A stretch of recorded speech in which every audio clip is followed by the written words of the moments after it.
Hey guys, what's up? Ben here from blogwithben.com and welcome to the How to Start a Lifestyle Blog tutorial. Now in this video, I'm going to show you step by step how to set up your very own self-hosted lifestyle blog.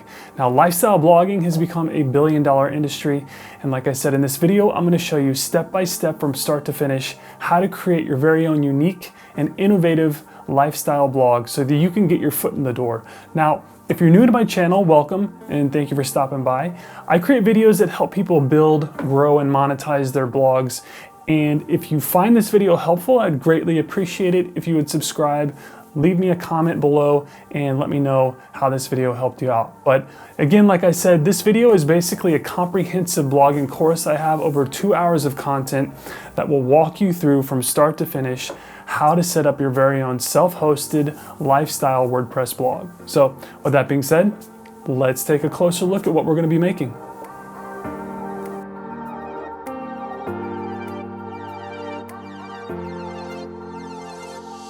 All right, so I've packed this tutorial with a ton of value, but here are the main topics that we're going to cover in this video. First, you're going to learn how to set up your web hosting account using Bluehost web hosting. Next, we're going to install the WordPress.org blogging software. Then we're going to install your free WordPress theme. Next, you're going to learn how to set up your blog for success by installing plugins and creating a child theme for your blog. Then you're going to learn how to design a blog and create a truly unique experience for your users. You're also going to learn how to use CSS to customize your blog's overall look and feel. And I'm going to show you how to install an opt-in form and grow your audience with email marketing. You're also going to create an online store and an e-commerce storefront while implementing multiple revenue streams. And then finally, you're going to learn how to secure your blog and keep it safe from outside threats. Plus, as an added bonus, you're also going to learn how to monetize your blog so that you can start earning a passive income with your digital platform. This is important because lifestyle blogging has become a billion-dollar industry, and the sooner that you can get your foot in the door, the quicker you'll be able to start generating revenue with your blog. Next, let's take a closer look at what we're going to be creating in this tutorial. What you're looking at right now, this is Olsen, and this is a free WordPress theme that we'll be using to build your lifestyle blog. Now it has some pretty amazing features out of the box, plus it gives you a ton of flexibility whenever it comes to customization. If we fast forward to the end of this video, you can see what I'm talking about. This is the final product, and this is what your lifestyle blog is going to look like whenever we're done with this tutorial. This is a fully functional website with blogging capabilities. It also comes standard with some pretty amazing features. For starters, the homepage allows you to present your content with a minimalist yet attractive feel. The logo, colors, sidebar, and footer are all easily customizable and can be built to match your particular brand. Now, the blogging features include a 2-column layout that allows you to publish great-looking content and earn money at the same time. This free theme lets you easily implement affiliate marketing campaigns, Google AdSense promotions, and you can even sell your own products from your blog. I'm also going to show you how to set up an e-commerce storefront so that you can develop another channel to sell, display, and market your products or the products of your affiliate from your blog. The sky's the limit, and this blog really gives you the opportunity to earn a passive income online. Now, another bonus feature of this tutorial is that I'm going to show you 3 separate ways to easily change the entire look and feel of this blog by using CSS and WordPress's new custom CSS module. You'll be able to easily change the color of this theme, whereas if you didn't use CSS, you would have to pay for the premium version in order to change the color. Additionally, I'm going to give you access to my CSS cheat sheet, which saves you the headache of having to manually code everything yourself. My cheat sheet lets you easily copy and paste the ready-made code and gives you the ability to customize every aspect of this theme so that it fits your style and overall brand. Finally, no blog is complete without having a way to build your following. This theme allows lead generation capabilities, and it can help you build and grow your email list. And I'm going to show you how to set up your very own email marketing campaigns and install an opt-in form within your blog. And this is the perfect launch pad for any digital business, and it's 100% free. Plus, I'm going to show you how to build everything you've seen so far step by step. And one final note, people nowadays are spending an increased amount of time on their mobile devices, which means they'll expect your site to be mobile responsive. And having a responsive design not only helps you meet and exceed these expectations, but as of 2015, Google Search expanded its use of mobile friendliness as a ranking signal. So if you want to get found on Google, your blog needs to be responsive. And as you can see, this free theme is 100% responsive, and it looks great too. The user experience on the desktop is mimicked on any mobile device or tablet, and the responsiveness of this theme can assure you that you're meeting the mobile requirements of Google's search algorithm.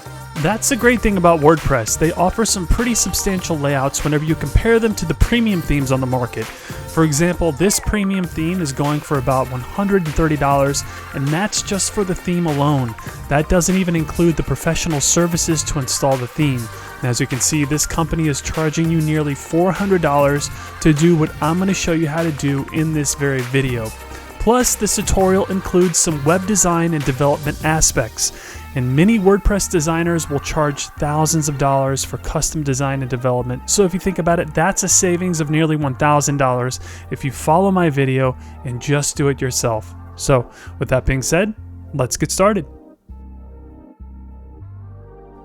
Alright, now in this portion of the tutorial, I'm going to show you step by step how to set up your very own self-hosted WordPress blog using Bluehost web hosting. I personally use both of these services for the majority of my web properties, and just know that after this tutorial, you're going to have an extremely powerful digital platform that will allow you to scale and monetize your blog very quickly. Now, this tutorial will be taking you through my Bluehost affiliate link, and all that means is that if you decide to make a purchase, I'll earn a small commission, but by doing so, you're helping me keep my blog up and running, and you're helping me provide for my family. So for that, I truly thank you. Plus, this link is an exclusive offer for WordPress users. Bluehost has partnered with WordPress, and as you'll see in a few moments, this exclusive offer is packed with some amazing features for WordPress bloggers. It really is a phenomenal partnership that they've been able to develop. Now, one final note, this offer comes with a 30-day money-back guarantee, so rest assured that you can get a full refund if you need to. So with that being said, let's start building your blog. Alright, now in order to take advantage of Bluehost's exclusive offer for WordPress users, you have a couple options. If you're watching this video on YouTube, just simply click on the Bluehost link within the show notes below, and again, that's an affiliate link. Or if you're watching this video on blogwithben.com, simply click on the Resources tab in the menu at the top of the screen. And this will take you to my resources page. And as you can see, I list all the tools and resources that I use on a daily basis that have helped me find success online. Now, whenever you have some extra time, I really encourage you to take a closer look at everything on this page. But in this tutorial, we're going to be setting up your web hosting account. So to get started, simply click on the Try Bluehost button.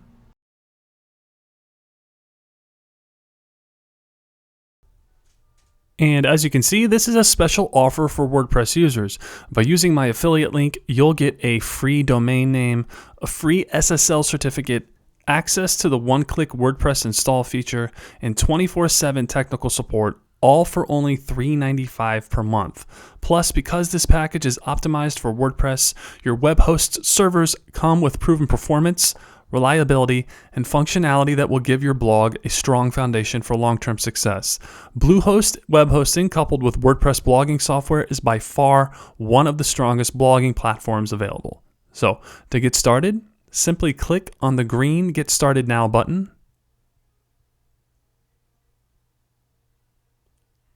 And that's going to take us to the Select Your Plan page. And as you can see, you have three separate options here. You have the Basic, Plus, and Prime plan. And again, this is all personal preference, and your choice really depends on how you're running your blog or online business. But for this tutorial, we're going to be using the Basic plan, which allows us to host one domain. And I should also mention again that Bluehost gives us this domain for free, which is pretty cool. But if you plan on having multiple domains and websites, then I highly recommend going with the Plus plan. This allows you to host unlimited domains. But again, for this tutorial, we're going to be going with the Basic plan. So once you've decided on what plan you're going to use, go ahead and click on the green Select button. And that'll take us to the sign up page where, as you can see, you have a couple of different options again. On the left-hand side of the screen is where you'll sign up if you don't have a domain name. And then on the right-hand side of the screen is where you'll sign up if you do have an existing domain. Now, I should mention that if you're signing up with an existing domain, there are a couple of extra steps that you'll need to do in order to transfer that domain to Bluehost. However, for this tutorial, we'll be signing up with our brand new free domain name. So if you have an existing domain, you'll still follow along in this video, but after you're done with the tutorial, there are still a few extra steps that you'll need to do in order for your blog to be hosted with Bluehost. Now, luckily, I've made a separate video that walks you through that entire process. It's titled How to Transfer a Domain to Bluehost, and you can access it in the show notes below this video. Alright, so for this particular video, we're going to be using our brand new free domain. So on the left-hand side of the screen, under New Domain, just type in your desired domain name. And as you're typing this in, you'll also be able to find out if it's available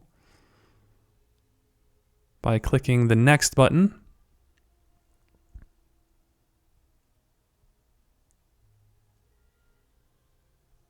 And it looks like it is available because it let us go through. And this is going to bring you to the account information page, and it's a pretty self-explanatory setup, but this is where you'll enter your account package and credit card information. Now, if you have a Gmail or Google account, you can bypass this part and just sign in with Google. But for this tutorial, I'm going to create a new account through Bluehost.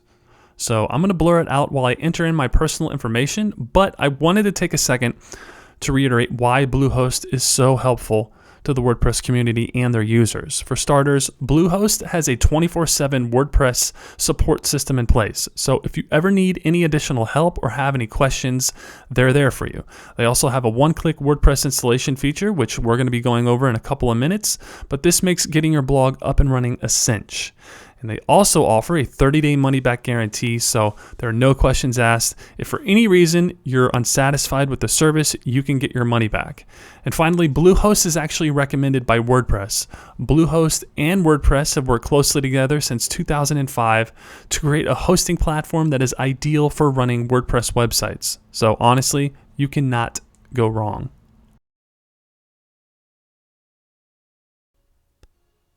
Now the next thing you're going to do is select your package information. And as you can see from the drop-down menu, you have a couple of different options here. One thing to keep in mind about the pricing is that the longer the subscription, the lower the monthly price. So if you opt to purchase the 36-month plan, your monthly rate will be cheaper than the 12-month plan.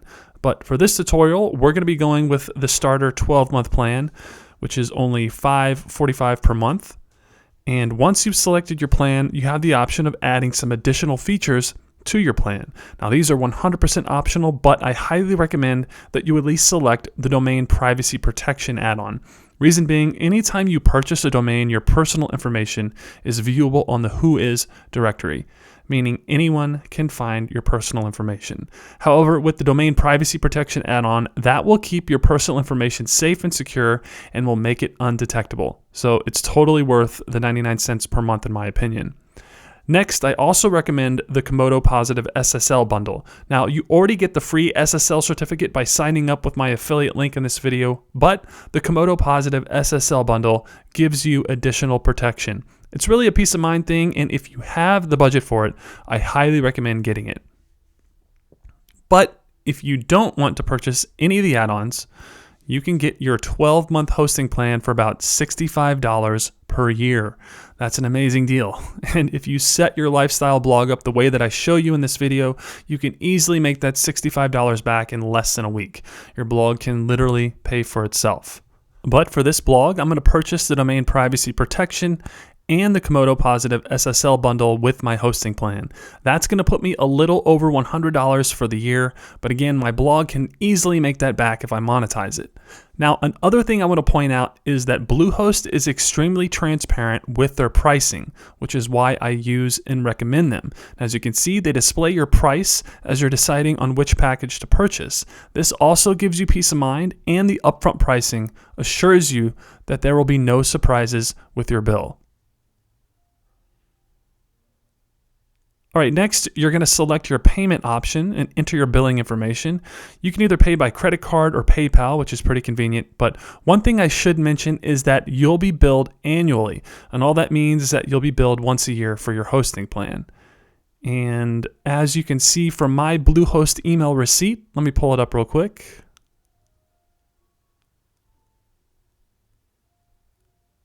I purchased the basic 12-month starter plan that comes with the free SSL certificate and free domain name, but I purchased the domain privacy protection add-on, and my total cost was $77.28 per year, which comes out to $6.44 per month. That's less than $100 to have your own website. There are design companies and freelancers that charge anywhere from $400 to $10,000 just to build a WordPress website. We're going to be doing it for less than $100. That is unreal. All right, so once you've entered all the required information, just go ahead and click the small box confirming that you've read and agree to the terms of service, and then click on the green submit button.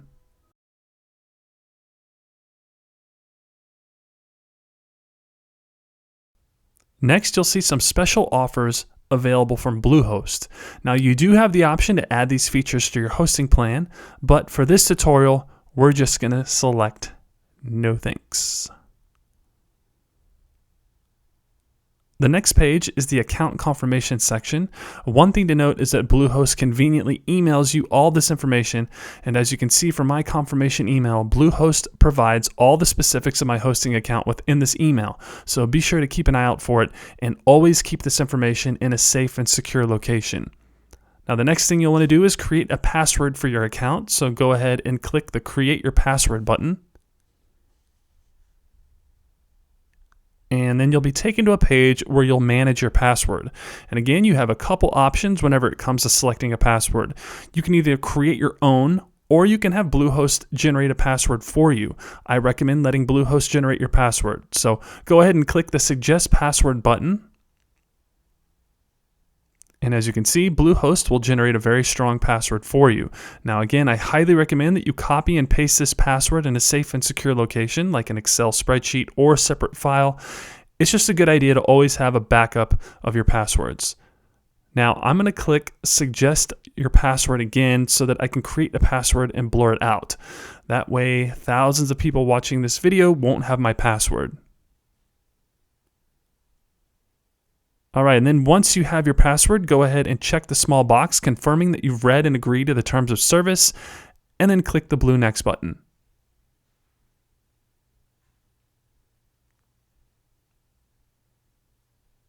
And once we've created our password, let's go ahead and log into our account. So go ahead and click the blue Login button.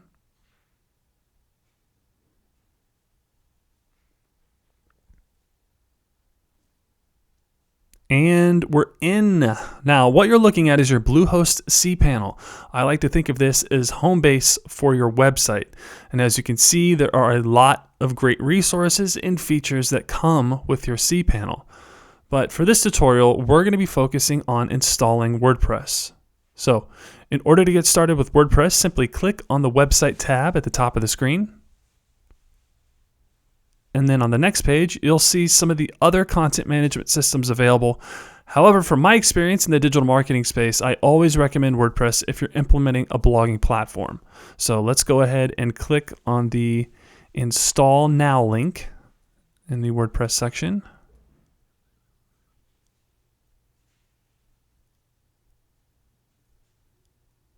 Next, you may see an intro to the Bluehost marketplace.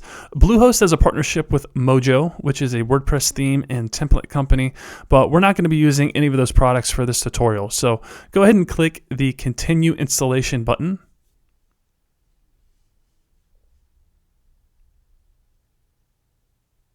Next, we're going to select the domain for installation.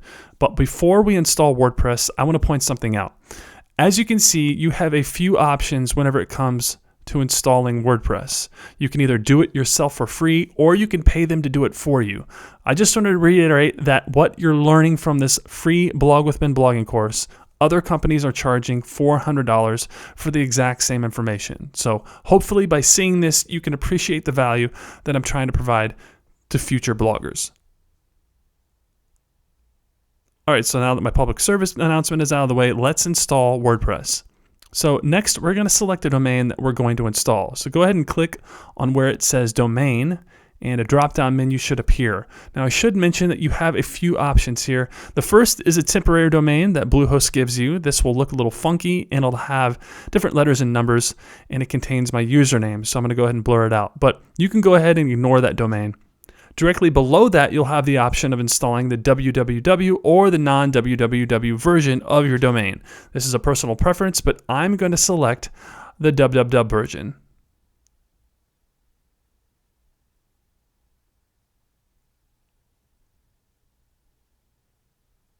Next, we want to create our file directory, and since this domain is our primary domain, go ahead and leave this field blank, and then click the green Next button.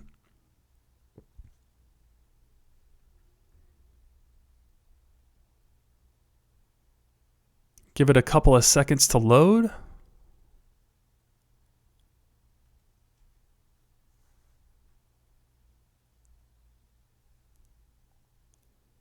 All right, last step, we're almost there. Next, we want to create our WordPress admin information.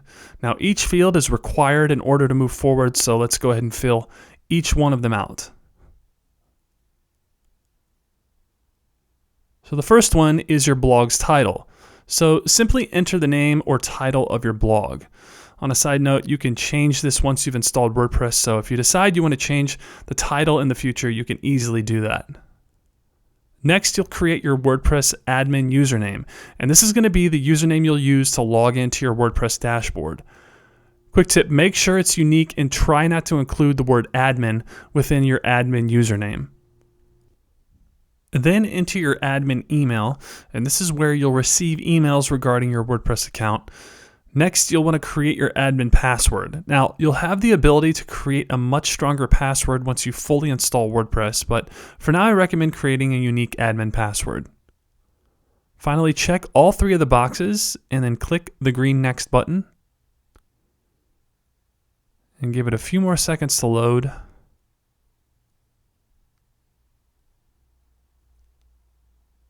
And we're on our way.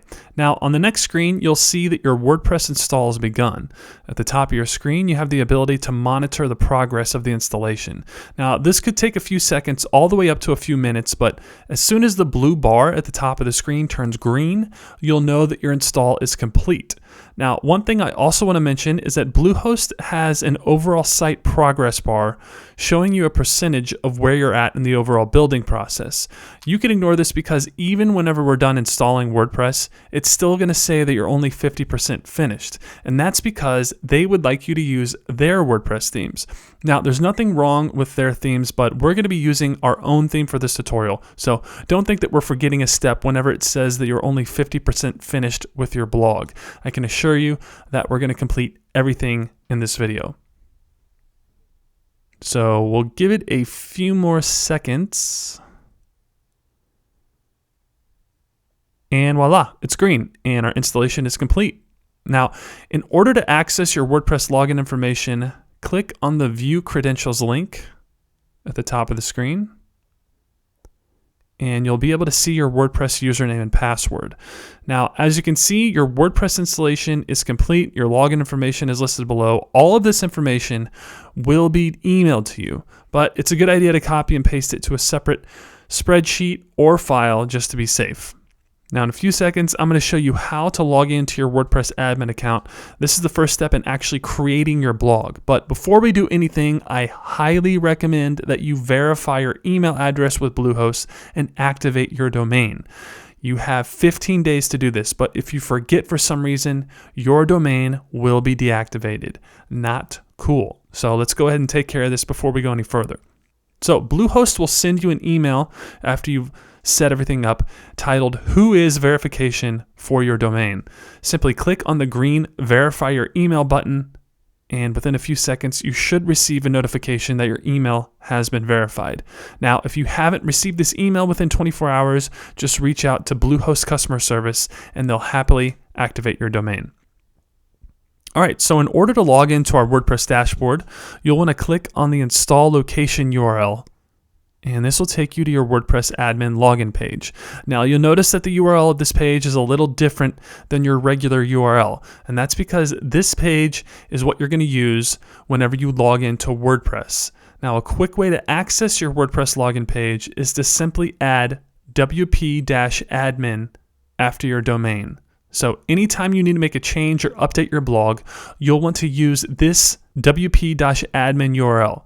Using this URL will redirect you to the login page and allow you to access the back end of your blog.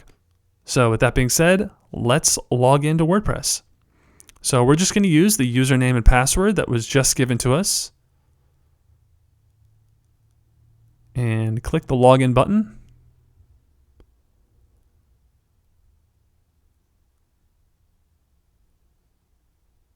Give it a few seconds. Boom! Congratulations! You are in. You now have one of the most powerful and robust blogging platforms available. What you're looking at right now is your WordPress dashboard. And I like to think of this as being home base for your blog. So anytime you want to make a change, update, or publish a blog post, you'll do so through the WordPress dashboard. Now we're going to cover all of this in the next section, but for now, you should be proud and excited that your blog is built on such a solid foundation. Now before we start making changes, go ahead and click the I don't need help link, because we're going to be doing it ourselves in this video, and you'll get a much better view of the dashboard. Now it might look a little cluttered, but you can easily customize this and move things around. So with that being said, let's move on to the next section of the video and make some adjustments to your blog so that you can set yourself up for success.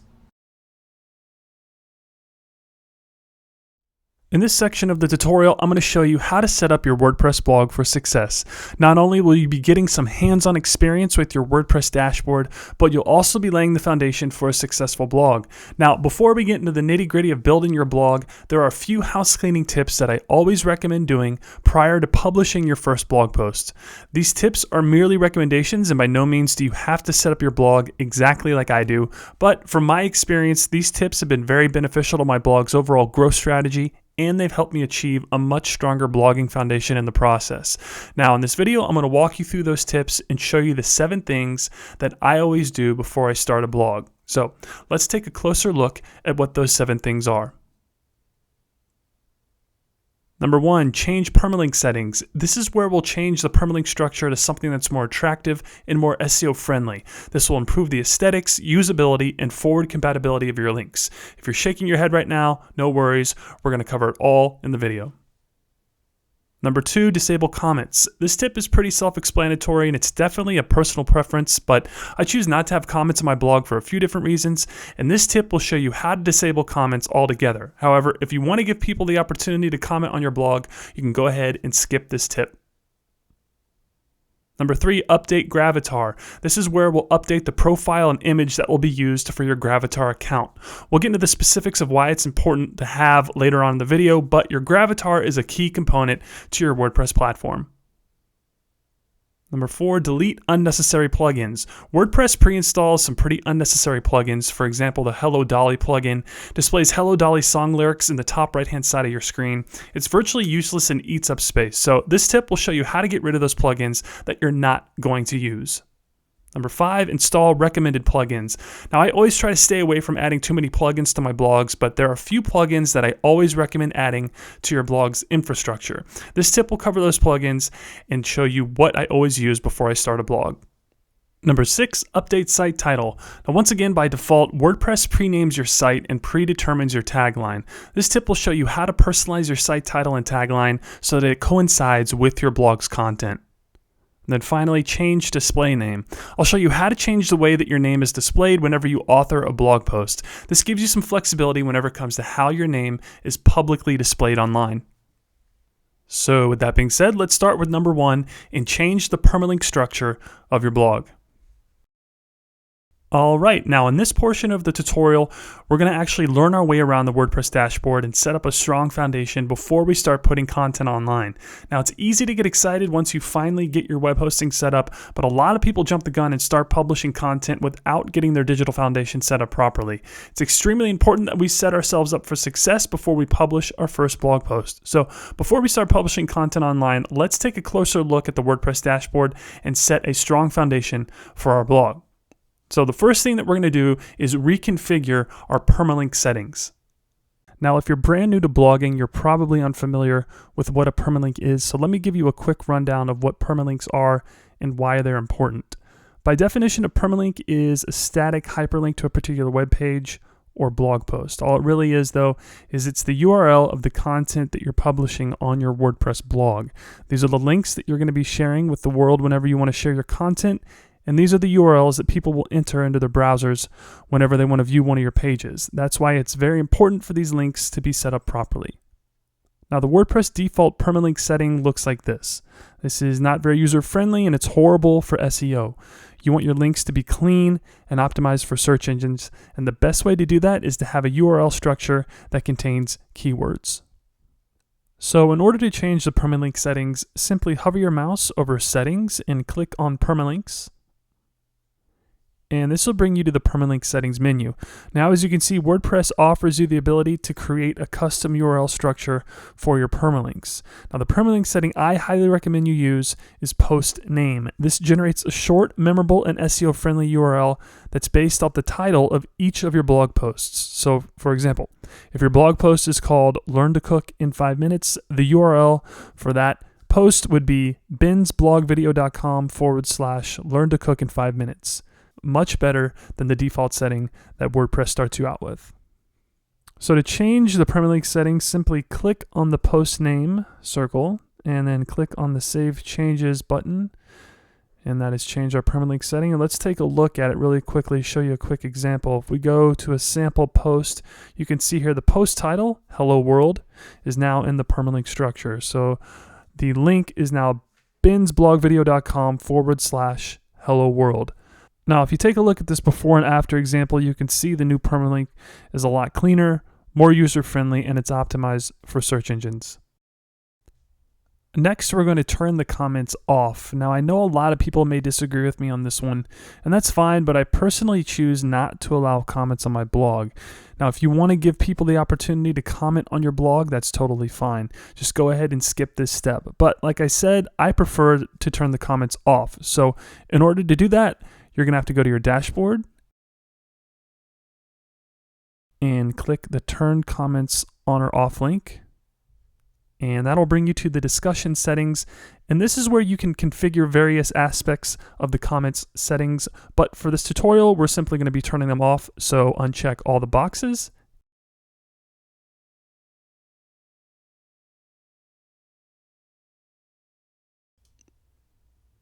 And click the Save Changes button at the bottom of the screen.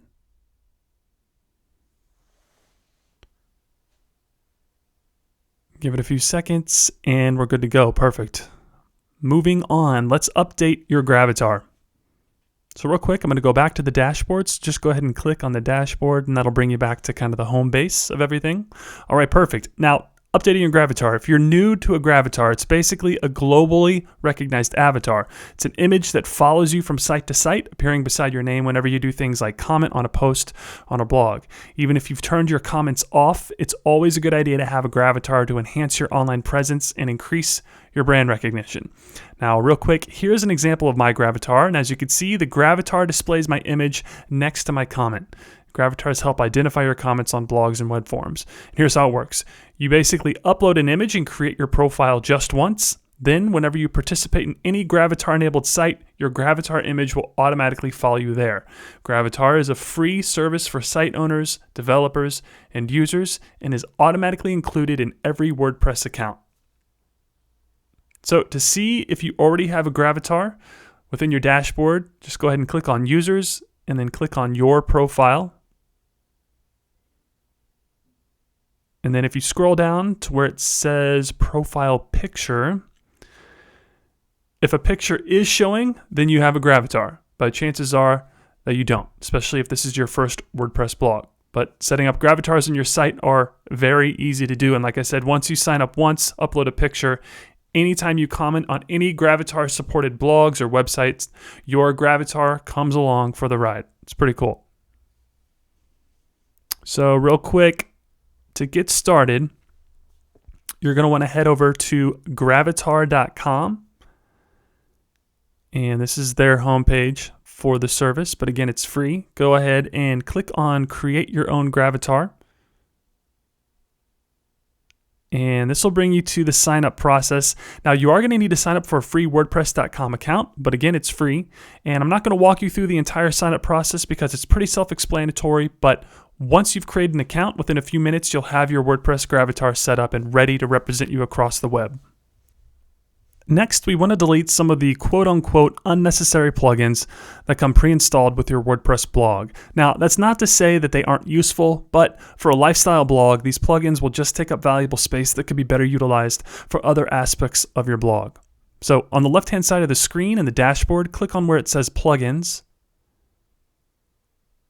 And this will bring you to your plugin manager.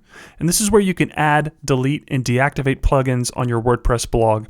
Now, like I previously mentioned, WordPress starts you off with some pretty unnecessary plugins. So to get rid of these plugins and free up some space, simply click on the deactivate link under each plugin you want to get rid of.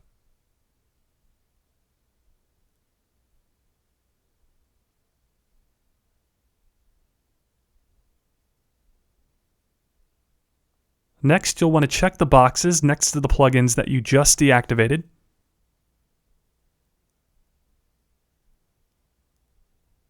And then from the Bulk Actions drop-down menu, select Delete.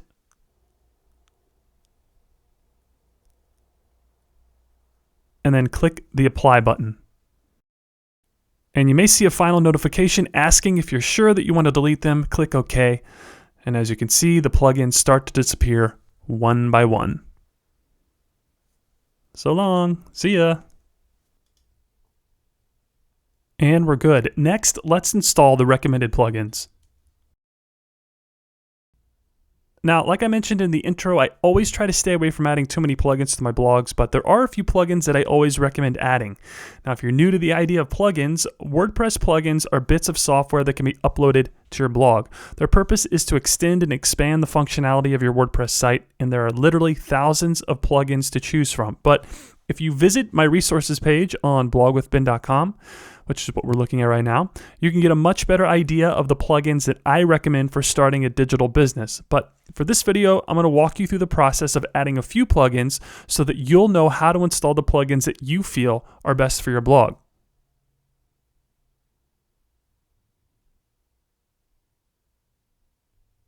Now, before we start the installation process, I recommend that you either follow along step by step or write the names of these plugins down so that you can install them all at once at a later date before you start customizing your blog. All right, to start adding plugins, simply click on the plugin link within the WordPress dashboard. And this will bring us to the plugin management menu. And to add a new plugin, just go ahead and click on that Add New button at the top of the screen. And this will bring us to where we can search through the available plugins. Now, I'm going to walk you through the process of installing and activating the recommended plugins. And then once they're all activated, I'll show you how to configure them. Now, as you can see, we have the option of filtering our search by featured, popular, recommended, and favorites. And if you have some extra time, I recommend browsing through those different plugins to get a better idea of what's available. But again, for this tutorial, I already know the plugins that we're going to install. So in the upper right-hand side of the screen, where it says Search Plugins, let's type in the name of the first plugin we're going to install. So go ahead and type in Contact Form 7. And once the search results populate, we'll see the plugin. Now, the Contact Form 7 plugin allows you to display a clean and effective contact form on your blog. It's an essential component to building trust with your audience, and it's another effective way to grow your email list. And again, this is a free plugin. So to install and activate this plugin, simply click on the Install Now button. And once it's installed, you'll be able to activate it from the same screen. So go ahead and click the Activate button. And and then you'll be taken back to your plugin management menu where you can see that the plugin has been successfully added to your list and is activated. All right, let's add another plugin. So go ahead and click the Add New button again at the top of the screen.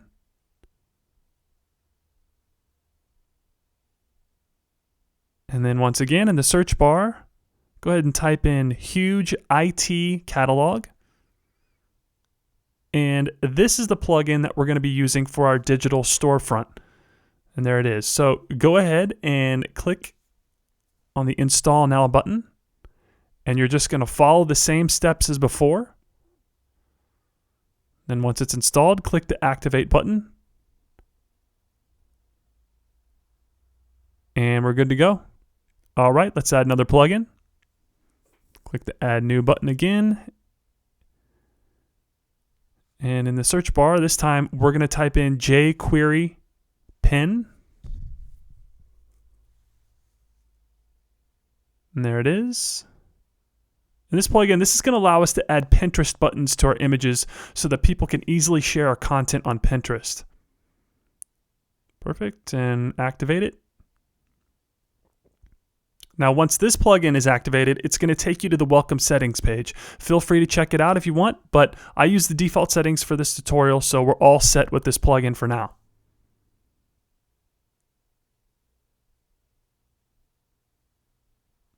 So let's go back to the plugins, click plugins. Same steps, add another plugin, click the Add New button. And this one, we're going to type in the Simple Image widget. And this widget, this is going to allow us to easily add and configure the images within our sidebar. Now, make sure that you install the Simple Image widget by Sidaro. I think that's how you say his name. There are a lot of image widgets out there that are named the same thing, but we're going to be using the one that's created by Sidaro for this tutorial. So go ahead and activate it. Perfect. And let's add another plugin.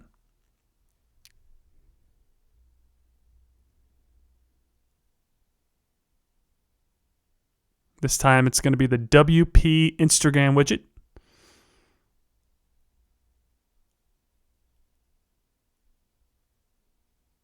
And again, there are a lot of Instagram widgets out there, and they're named the same, so be sure to install the WP Instagram widget by Scott Evans.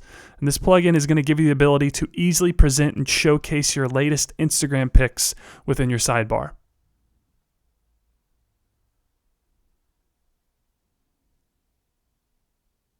Perfect. We're going to add another one. Add new, there we go. And in the search plugins, type in Yoast SEO.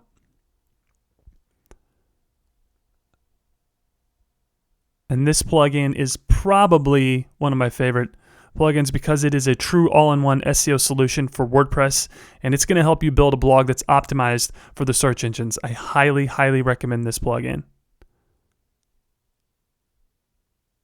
All right, last one. Child theme configurator. You can just start typing in child theme config, and there it is. Install, activate. This is going to allow us to build a child theme. If you're new to the idea of a child theme, don't worry, I'm going to walk you through the process in this tutorial, but just know that this plugin is a need to have. All right, we're all set. Moving on, let's update the site title. Now again, this is pretty self-explanatory. The site title, that is the title of your blog, and WordPress starts you off with a pretty generic site title, as you'll see in a couple seconds, but let me show you what I'm talking about.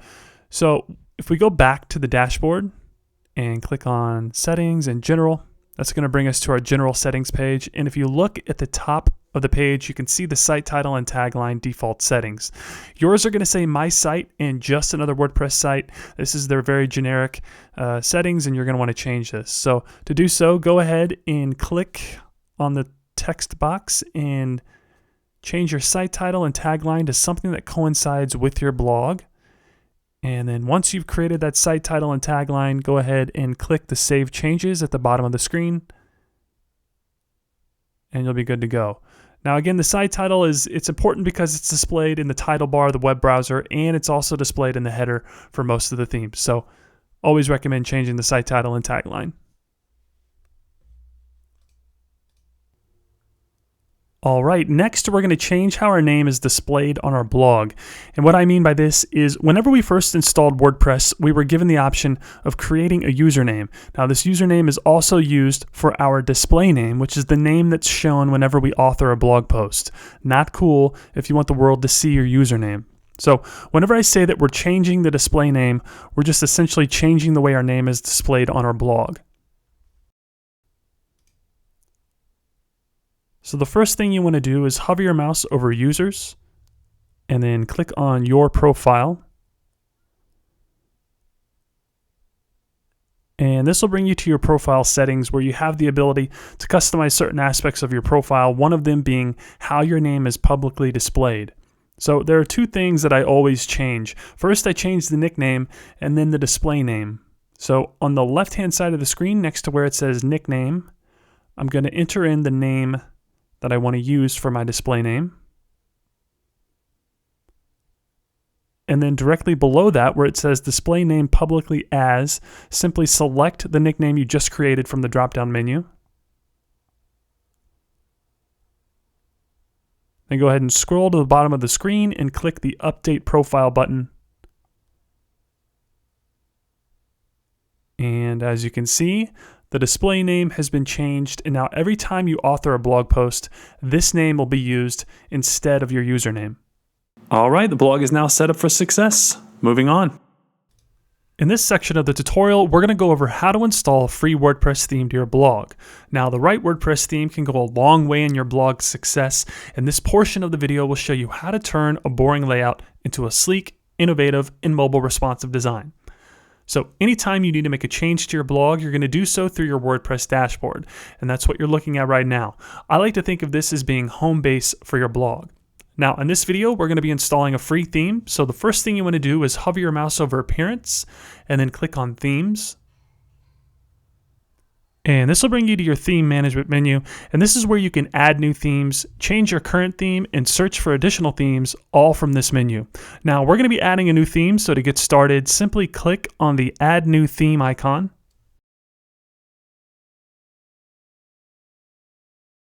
And this is going to bring us to the WordPress theme directory. And basically, this is where we can browse through the thousands of different themes that WordPress has to offer. Now, if you look in the upper left-hand side of the screen, you can see that WordPress offers some filters to help you find that perfect theme.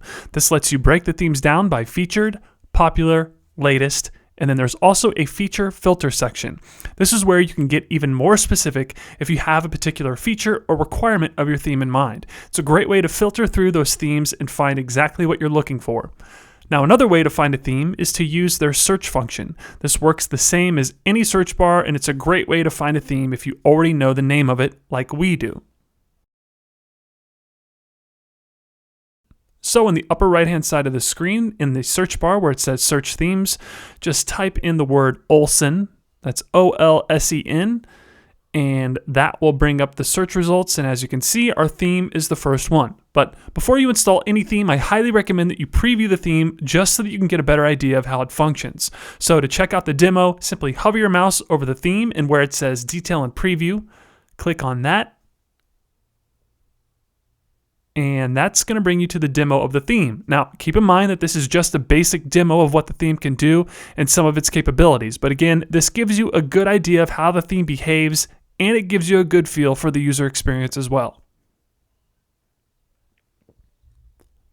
Now, if you look in the upper left-hand side of the screen, you'll see that each theme displays their user ratings and a short description, which can help in the decision-making process. And as you can see, this theme has about a 5-star rating, which is nearly perfect and good for us. So let's go ahead and install this theme. So simply click on the Install button at the top of the screen. And once it's installed, that Install button will turn into an Activate button. So go ahead and click the Activate button. And this will officially activate the theme and make it visible on your blog. Next, let's go ahead and check it out. So in the upper left-hand side of your screen, hover your mouse over your blog's name and then click on Visit Site. And as you can see, the new theme is ready to go. Congratulations, you now have a theme that will allow you to harness the full potential of the WordPress blogging platform. But we still have a lot of work to do. Next, let's customize this theme and turn it into a digital work of art. Alright, so the first part of the design process is configuring the plugins we just installed. Reason being is that they play a big part in how our blog is presented online. Plus, by configuring your plugins, it will allow you to have a much more efficient and secure digital platform for starting a blog. So the first plugin we're going to configure is the Akismet Anti-Spam plugin.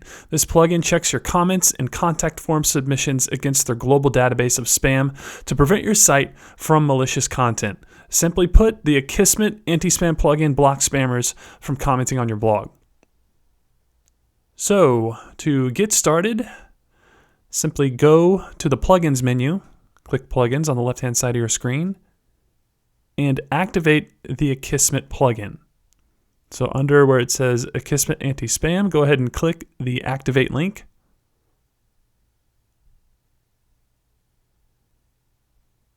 Next, you'll need an API key in order for the plugin to connect to your blog.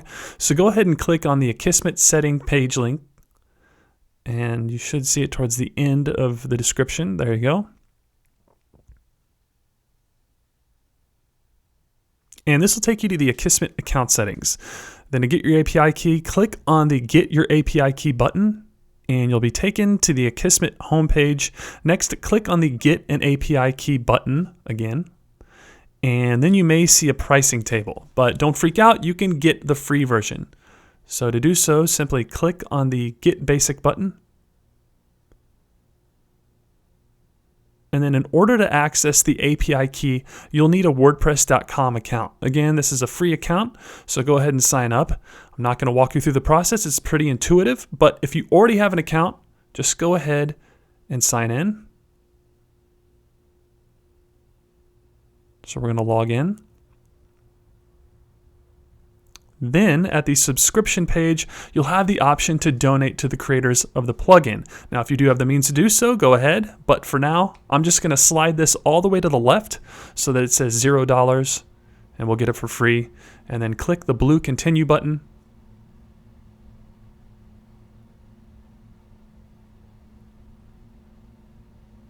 There we go. And then on the account overview page, click the Activate This Site link. And within a few seconds, our API key should be updated and ready to go. Perfect. So go ahead and click the blue Save Changes button. And the Akismet plugin is now protecting your site from spam. Moving on. Next, let's set up the child theme configurator. Alright, now we're going to create a child theme. This is by far one of the most important aspects of building a WordPress blog because it can save you a ton of time and headaches due to the updates that are made to the parent theme. Now, if you're new to the concept, a child theme is a theme that inherits the functionality of the parent theme, which is the initial theme that we just installed a few moments ago, and that's Olsen Light.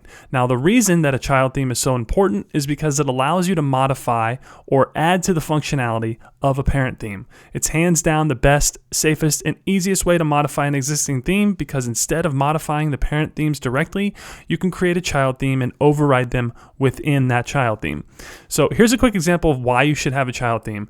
Now, if you don't have a child theme, every change that you make could potentially be lost whenever there's an update to the parent theme by the developers. But with a child theme, your changes are safe and you'll still inherit the functionality of the parent theme. Basically, if you're going to be customizing your theme, which we are, then you need to have a child theme. Now, there are a few ways to go about creating a child theme, but for this video, we're going to go with our trusty plugin, the Child Theme Configurator. This super light plugin makes creating a child theme super simple. All right, so to get started, go to Tools and then click on Child Themes. And this will bring you to the settings page. And one thing I love about this plugin is that they recently made an update that streamlines the process and makes it super easy to go through and understand. All right, so the plugin, it does a really good job of visually walking you through the process. As you can see, they have numbered circles outlining each step. So step 1, select an action. So we're going to be creating a new child theme. So that's the action we're going to be taking. So make sure that that first radio button, create a child theme, is selected. Next, step number 2, you'll want to select the parent theme that you're going to be using to create the child theme. So make sure that it says Olsen Light, and it does. Next, click the Analyze button.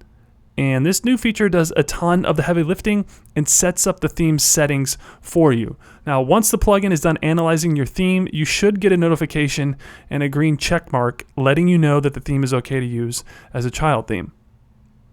And there it is. Perfect. Next, you'll see that a bunch of other steps have opened up below.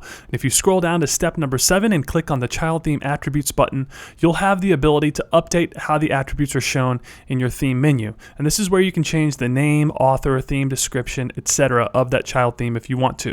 Next, step number 8 copies any menus, widgets, and other customized settings that the parent theme has. Now, we haven't made any changes, but I'm going to check the box just to be safe.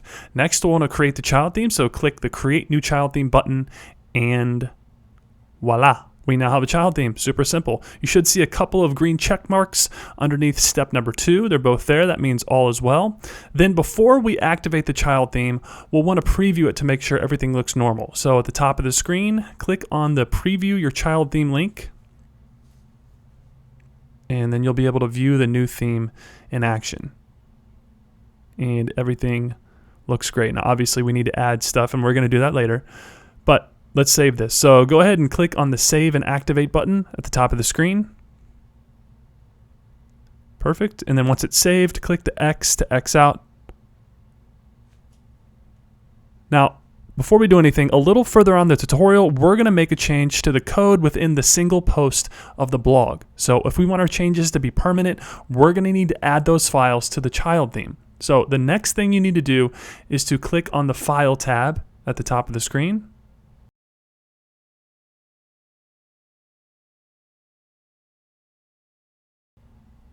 And under the Parent Template section,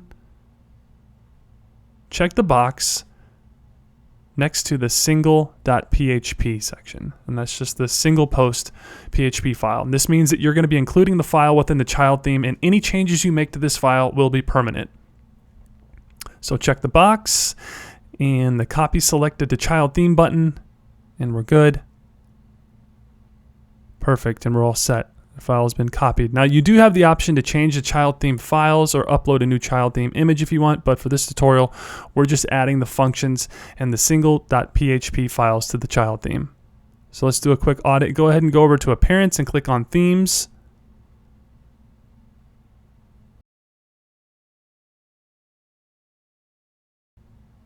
And there it is. Perfect.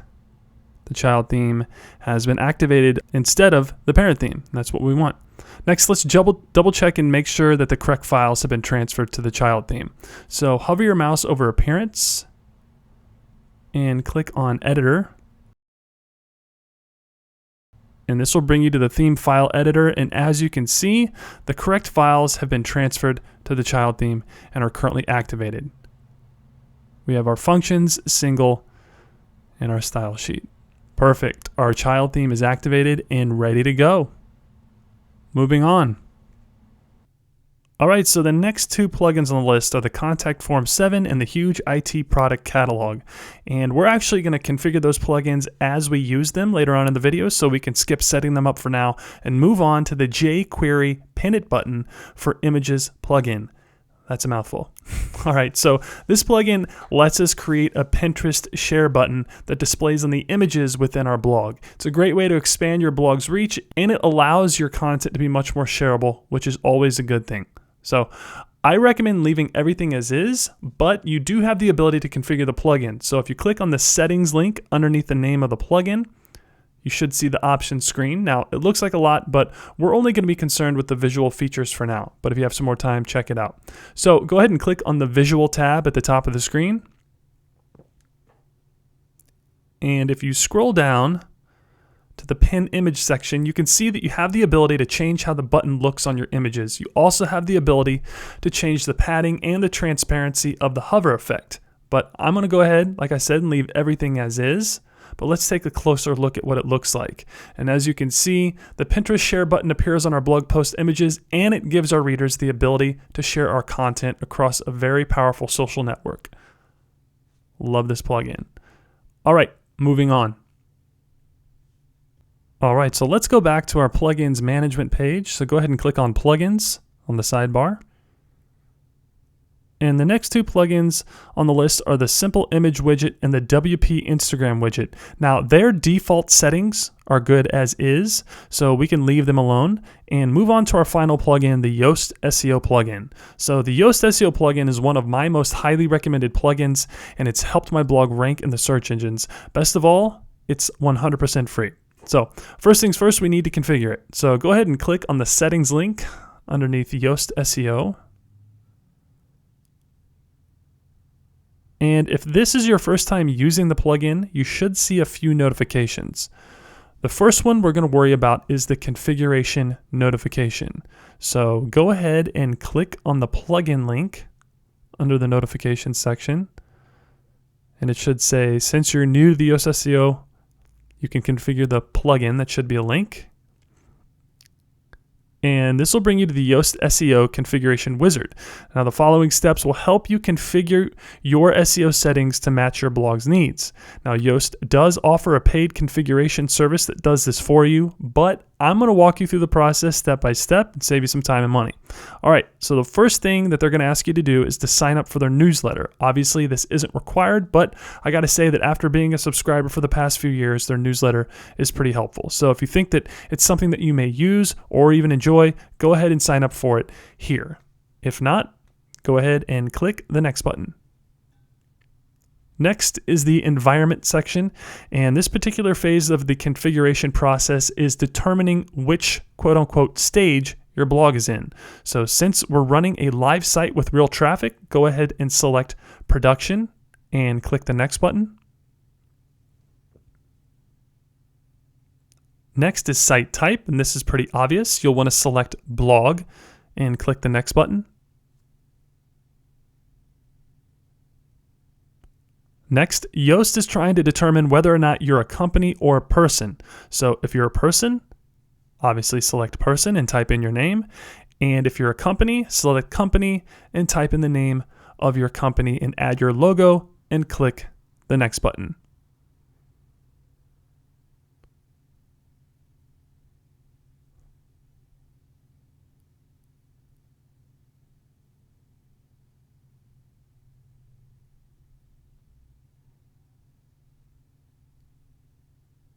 All right, next are the social profiles. So go ahead and add all of your relevant social profiles so that Yoast can let the search engines know about your social networks and enhance your social metadata. Then click next when you're done with that. Next is post type visibility. And unless you have specific requirements, I recommend leaving this as is and click the next button. Next is the multiple authors section. Pretty self-explanatory. Make your selection and click the next button. All right, next is the Google Search Console section, and this is where you can connect your Search Console account with the Yoast SEO plugin. This is a very powerful option, and if you have a Search Console account set up, I highly recommend doing this step, but since we're just getting set up with the plugin, go ahead and skip this one. You can always come back and connect your accounts later on. So go ahead and click the next button again. And now we're at the title settings, and this is where you can change the website name that Yoast will display to the search engines and the symbol it will use as your title separator. I like it as is, so I'm going to click the next button, but again, you can adjust it there. And congrats, success.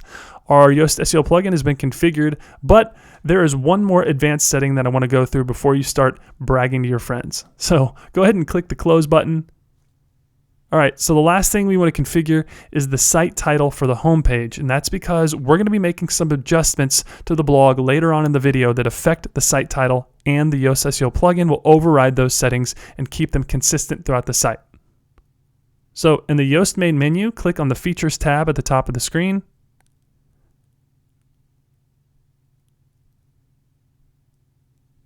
And then under Advanced Settings pages, click the Enabled button, and then click the Save Changes button. And then you should see some additional options appear in the sidebar to the left of the screen. Next, click on the Titles and Metas link, and click on the Homepage tab. And this will bring us to the homepage title and meta template. And this is where we can set how the search engines present the title of our blog and the metadata. And this is where we can determine how the title looks if the tabs are opened on various browsers. So since we're going to be making some changes later on that will affect the title, we'll go ahead and set our homepage title template so that the search engines will display everything correctly.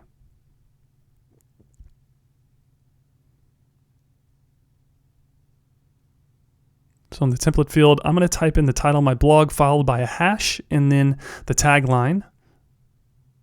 And then I'm not going to waste your time and type in the meta description, but I do recommend doing that. Perfect. Then go ahead and click the Save Changes button.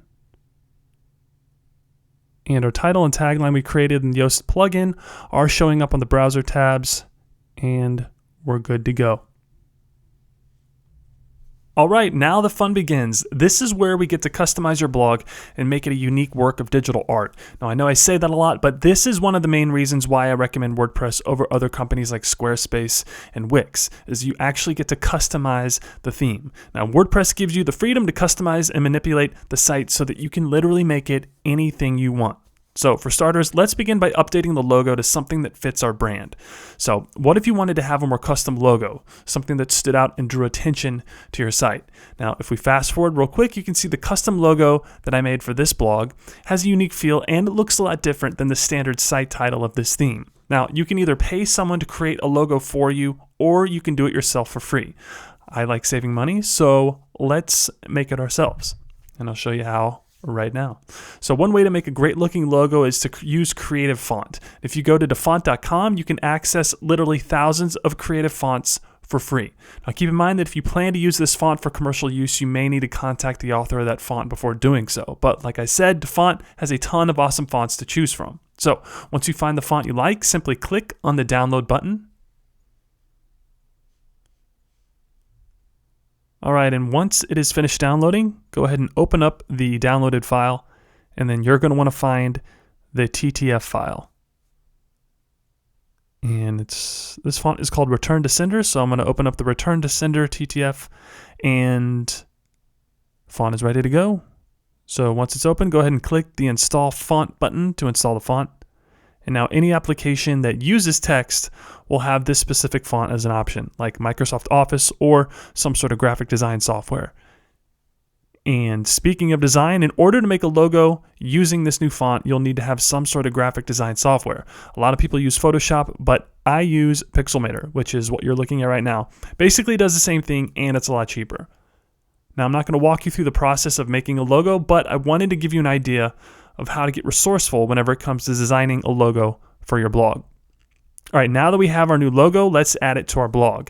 And I want to show you how easy this is to do. Now, this particular theme has a spot for your logo at the top of the page and at the bottom. If we scroll down, you can see it right there. So the first thing we want to do is to click on Customize at the top of the screen. And this is going to start the process of changing the logo. And this will bring up your theme customization menu.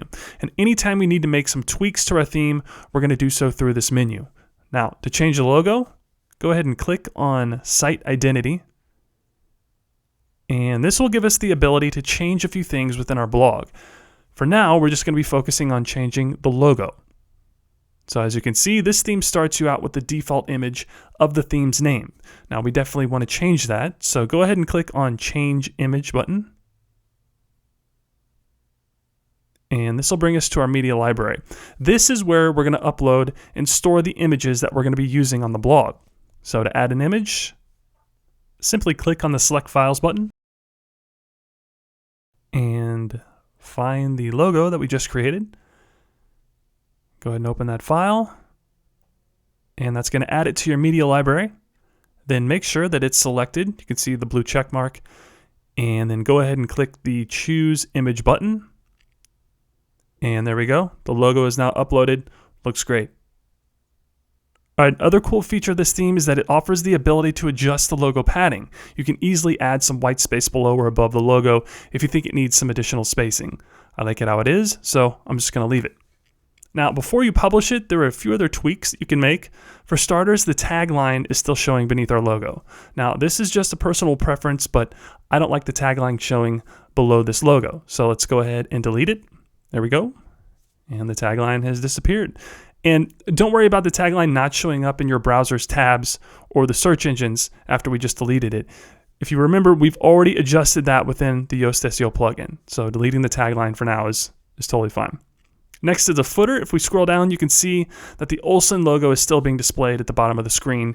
You can either replace it with the new logo or delete it. And I'm just going to remove it for now. So go ahead and click the Remove button. And there we go. The default logo has disappeared and it's been replaced with the site title. All right, so everything looks good. We got our logo in the top of the page and in the footer. So go ahead and click the Save and Publish button. And that's going to push our changes live.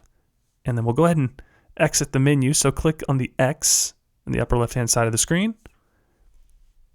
And there we go. Now there's one more thing I want to change. And if you notice, this theme displays its own credits below the footer. If we scroll down, you can see what I'm talking about. Again, there's nothing wrong with this, but for branding purposes, I want to remove it. So to remove those credits in the footer, we're going to go back to the Customize menu. So click on the Customize link, the upper left-hand side of the screen, and then click on Footer Options.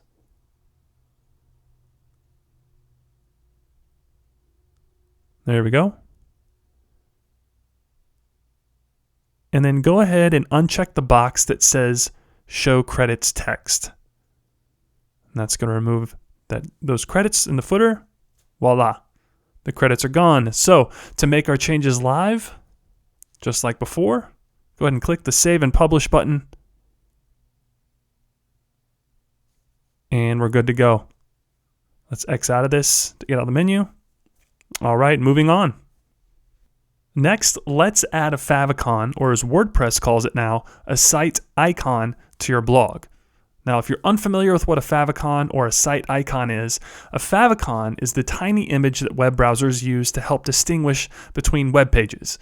And if we take a look at the top of the screen, you can see what I'm talking about. These images in the tabs are favicons. They're great for branding efforts and they help people navigate online. Additionally, some browsers and mobile devices will display a larger image, like the Safari browser, which is what we're looking at right now. This site icon that we're going to be creating will also be used as a browser and app icon for your blog. So that's why it's important to have a site icon for your branding efforts. So to add our icon, once again, we're going to go ahead and click on Customize to open up the customization menu. And then go ahead and click on Site Identity. And towards the bottom, you'll see the Site Icon section. And this is where you'll add your image for the icon. But before you choose your icon image, keep in mind that WordPress recommends that you use an image that's at least 512 pixels wide and tall. That's because the image will be used for your favicon and app icon. Now, if you're wondering how you're going to create this image yourself, don't sweat it. Just head on over to canva.com and you'll be able to easily create a custom favicon very quickly. This website can help you create stunning graphics with their free design software, and I use them all the time. But for the sake of time, I'm not going to walk you through the entire process of creating a favicon, but canva.com is definitely an awesome resource that will help you with some design elements for your blog. Plus, it's free, and I'll put a link to this site below the video. All right, so to add the image you're going to use for your site icon, simply click on the Select Image button. And again, this will bring us to the media library. And click on the Upload Files link. And then click on the Select Files button.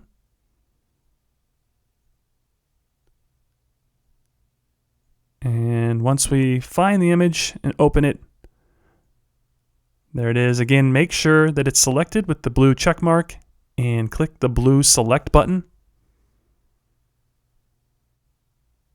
And then go ahead and click the Save and Publish button to push our changes live. And as you can see, the image I just uploaded is now being used for the favicon. Looks great, looks a lot more professional. All right, moving on. The next thing we want to do is configure our blog by adding additional pages and creating a primary menu. If we fast forward to the end of this video, you can see what I'm talking about. Having a primary navigation menu with separate pages allows you to diversify your content, and it helps your visitors to navigate through your blog. It's not only good for the user experience, but it's also good for SEO. So the first thing we want to do is to delete the sample page and then create new pages that we're going to be using for our primary menu. And as you can see, WordPress starts you off with the sample page to help you visualize what content will look like. But we want to get rid of that. So to delete it, in the upper left-hand side of the screen, hover your mouse over the site title and click on Dashboard. And this will bring you to the back end of your WordPress dashboard. And then go ahead and click on where it says Pages. And this will bring us to our Pages menu. So to delete the sample page, simply hover your mouse over where it says Sample Page and click on the red trash link, and this will move that page to the trash and remove it from the primary nav. All right, so you should get a little notification saying that it's been moved to the trash. Perfect. And let's go ahead and view our changes. So hover your mouse over the site title in the upper left-hand side of the screen and click on the Visit Site link. That'll bring you back to the blog and looks good. As you can tell, the sample page has been removed and it's no longer in the primary nav. All right, next we want to add new pages to the blog, and there are a couple ways to go about doing that.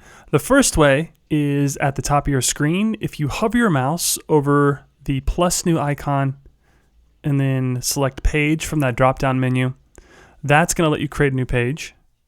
Or if we go back to our WordPress dashboard, so click on Dashboard, you can hover your mouse over Pages and click on Add New, and that will allow you to create a new page as well. All right, so right now what you're looking at is WordPress's visual editor. This is the same editor that you'll use for your blog posts, and it's commonly referred to as a WYSIWYG editor, which stands for what you see is what you get. And the thinking behind the acronym is that whatever you type in the content area will be what you see on your blog, but we'll cover that in a few minutes. Now, the concept is fairly straightforward. You have a title section where you enter the title, a content section where you'll enter the content. Below, you'll see the Yoast SEO plugin if you've installed it. Then we have our publishing options, page attributes, and a section for a featured image. So now that you know your way around the visual editor, let's create our About page. So the first thing we want to do is we want to give our page a title.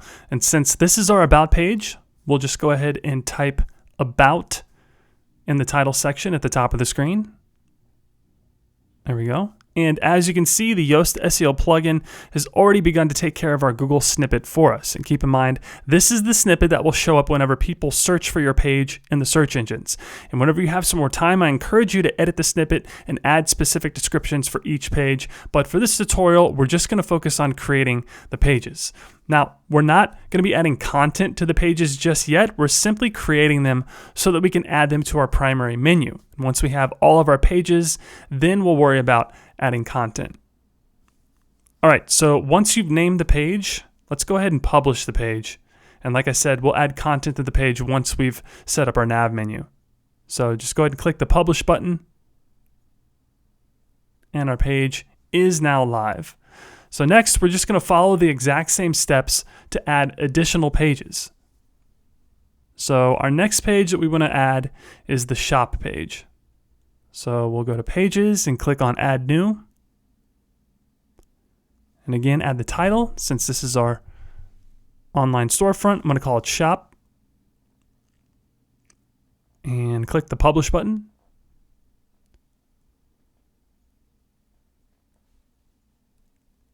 And the next page I'm going to add is a contact page. So again, under Pages, click Add New. And for the title, I'm going to call this Contact. And I'm going to go ahead and publish it.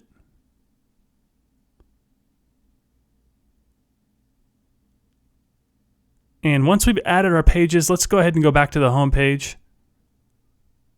So hover your mouse over the site title and click Visit Site.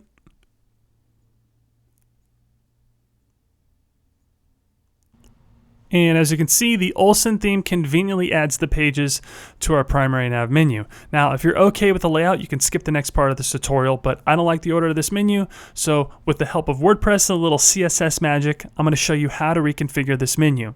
So the next thing we want to do is we want to create our primary nav menu. So the first thing we want to do is access the menu management page.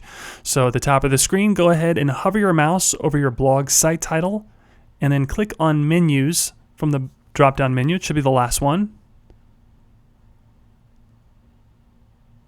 There we go, and this will bring you to your menu management page, and this is where we can add pages to a menu, change the menu structure, settings, location, do a lot of cool things. So this is home base for building out your different menus. So let's create our new primary nav menu. So where it says menu name, we're just going to type in a name for this menu.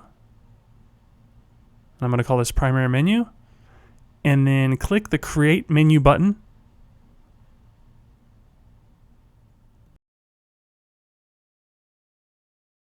And now we can start to really configure the settings. So the next thing we want to do to start building the menu, if you look on the left-hand side of the screen where it says Pages, go ahead and check the boxes next to the 3 pages that we just created to add it to the primary nav menu. All right, so we got our 3 pages, but what about a home page option? I like to get my visitors a way back to the home page within the nav bar. And due to how this blog's theme is set up, the home page is our main page. So we're not going to create another home page. We're just going to create a link to the home page and add that to our menu. So to do so, click on the Custom Links tab. And then where it says link text, go ahead and type in home. And this will be what appears in the primary nav menu. Then type in the URL of where you want this part of the menu to take the visitor. And we want this to take the visitor back to the home page. So simply type in your primary domain name. So that URL is going to be the domain that you got from Bluehost for free. So once it's all set up, go ahead and click the Add to Menu button. And there we go. We now have our 4 pages. Perfect. Next, be sure to check both the main menu and the footer menu display boxes. This ensures that your menu will be shown on both places of the page. Then once it's all set up, go ahead and click the Save Menu button. And if we visit the blog, hover your mouse over the site title, click the Visit Site link. And then as you can see, our primary menu is up and running. But like I said a little earlier, I don't like the order or the location of the menu. So let's keep working on this menu and let's go back to our menu management page. So in order to do that, in the left-hand side of the screen, hover your mouse over site name and then click on Menus from the drop-down menu. And then to change the order, we can easily drag and drop the pages within the menu structure. Keep in mind that the page at the top of the list of the menu will be the first option on your blog's primary nav menu. So we're just going to move these around a little. There we go. Move the shop up 1. All right, and once we have our pages in order, just go ahead and click the Save Menu button. And again, let's visit the site. So hover your mouse over the site title and click Visit Site. And as you can see, the pages within our primary nav menu are now in the order that we want. We have the home page on the left, followed by About, Shop, and Contact. Looks good. All right, next, let's add a little bit of CSS magic and adjust the menu with CSS. So what if you want to actually center the menu? And that's where CSS will come into play. And I'm going to introduce you to CSS in a few minutes, but with the help of the code, we can easily manipulate different aspects of our blog. One of those being how the menu is displayed. The only caveat to this step is that we have to put the menu back to its original order before we do anything with CSS. So before we customize the CSS, we need to put the menu back as it was. So if you want to center the menu, just go ahead and revisit the menu management page. So again, click on Menu. And we're going to drag and drop those menu items back to their original order. And again, we're just revisiting where we were earlier and reversing that order so that the home page will be on the bottom and so on. So home, about, shop, contact, perfect. So once you've placed the pages back in order, go ahead and click the Save Menu button. And if we visit the site again, the order of the menu should be reversed. All right, perfect. So next we want to add our custom CSS to magically move and display our menu to the center of the page. Now, if you're new to CSS, CSS stands for Cascade Style Sheets, and it's a style sheet language that's used for describing the presentation of a document written in markup language. Yikes, nerd alert. Simply put, CSS is computer language or code that allows more flexibility and control over things like layout, colors, fonts, and things like that for your blog.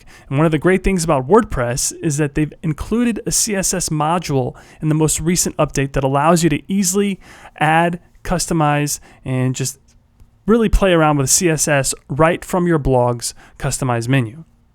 Now, if you have zero experience with CSS, no worries. I've created a CSS cheat sheet that will allow you to make some pretty cool changes to this blog. All you have to do is copy and paste this ready-made code within the Google Doc and add it to the additional CSS module in WordPress, and you'll be good to go. So to access my cheat sheet, if you're watching this on YouTube, just simply click on the link below the video that's marked CSS cheat sheet. And if you're watching this on my blog, you can access the link within the content. Either way, the link will take you to a Google Doc that outlines all of the different CSS cheat sheets that you can use on this blog. Either way, the link will take you to a Google Doc that outlines all the different CSS cheats that you can use on this blog. So the first thing we're going to use is the primary nav menu CSS. So to get started, simply copy the first few lines of code on the cheat sheet.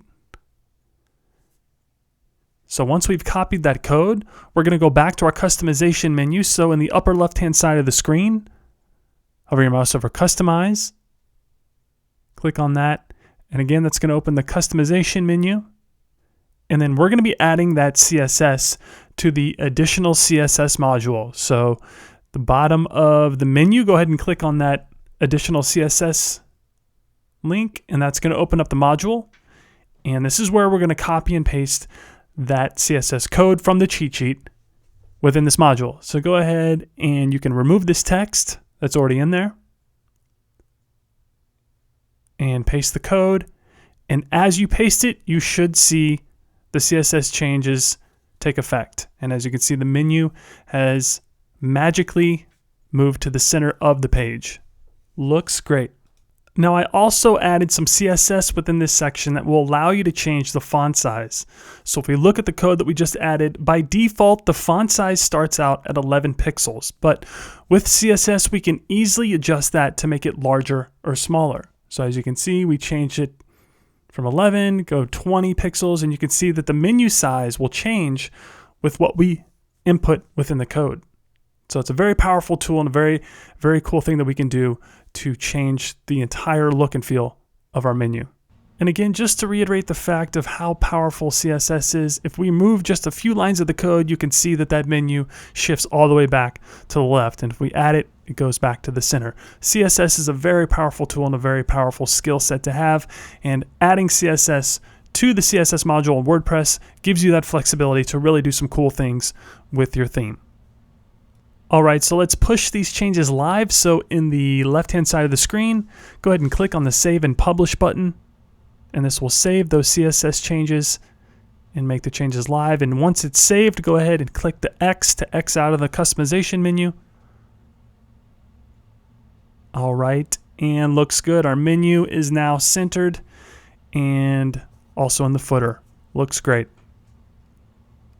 All right, one more thing that I want to point out. If you go back to the CSS cheat sheet Google Doc, you can see that I have some things that are highlighted in red. Now, these things are things that you can change, such as the font size and the colors of certain aspects, but everything else within the code should remain untouched. And we'll cover this in greater detail in a few moments, but I just wanted to let you know why some things were red within the cheat sheet. All right, moving on. Next, let's configure the sidebar. Now, one of the many reasons why I recommend the Olsen theme is because of the sleek and minimalist design. Plus, each page has a 2-column layout that can be easily customized to your liking. On the left side is where you add the content, and on the right side is our sidebar. This is where we can add various widgets, links, and images. And keep in mind that the content on each page will be different, but the sidebar remains the same throughout the entire blog. So first things first, let's start customizing our sidebar. So to do so, click on the Customize link. And again, this will bring up our customization menu. And click on Widgets. And then from the next menu, click on Blog.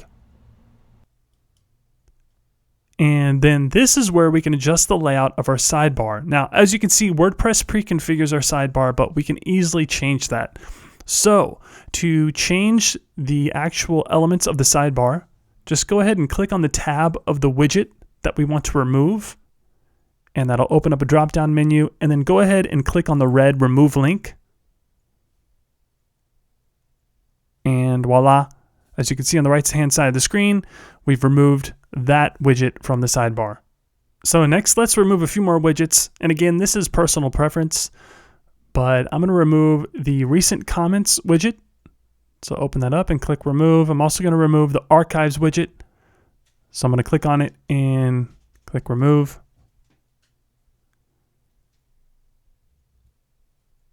There we go. And we'll leave those two for now. But again, this is personal preference. And if you want to remove every single widget, go ahead and open up the tab, click remove, and you'll be good to go. All right. Next, let's add a widget. So I'm going to add a specific widget and customize this sidebar. So to do that, go ahead and click on the Add a Widget button. And then select the widget from the menu that you want to add. So we're going to be adding the About Me section. So we'll select the Theme About Me widget. And on the left-hand side of the screen, it should open up the customization settings. So first thing we want to do, we want to give it a title. So I'm going to call this Hello. And then below that, we want to add an image. This is going to be the image that pops up, typically like a profile image or a picture, nice picture of your face. So again, let's add the image. So click the Upload Files link and then click Files, the Select Files button.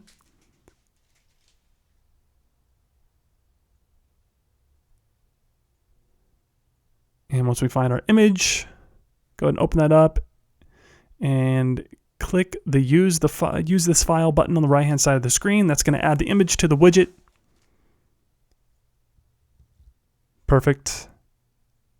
And then right below that, there's a checkbox that will actually change how the image is viewed to a round circle. So I'm going to keep that selected so it looks circular and round, looks good. Then below that, there is a text box where we can add some text. I'm not going to type something out. I'm just going to add some dummy text. But again, this will be where you'll give a brief introduction of yourself, and it'll show up right below the image. So I'm just going to paste that, and you can see what it looks like. There you go. You get the idea. And then right below that, there's a field that lets you add a little sign-off. So I'm just going to say cheers, but you could say something like love, XOXO, whatever. There we go. And then finally, we can add a signature. But one really cool feature is that instead of just text, we can add an image. Now, I've already created a signature using defont.com, and then I turned it into an image. So I highly recommend that you do that. Or you can, there are some software tools that you can use to actually write out your signature, but this is a quick and easy win. So I'm going to find that image right there that I made using defont.com, upload that file.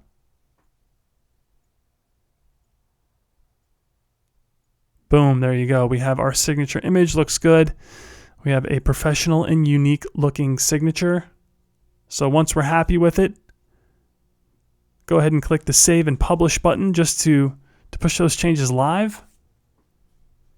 And it looks pretty good, but what if we want to change the location of the About Me blurb? Well, the first thing we need to do is click the Close link below the widget, and then drag and drop the widget to where we want it to be located within the sidebar. And I want it to be the first thing that people see on the sidebar, so I'm going to drag it to the top. And once you've placed it where you want, looks good, go ahead and click the Save and Publish button in the upper left-hand side of the screen. And this will push our changes live.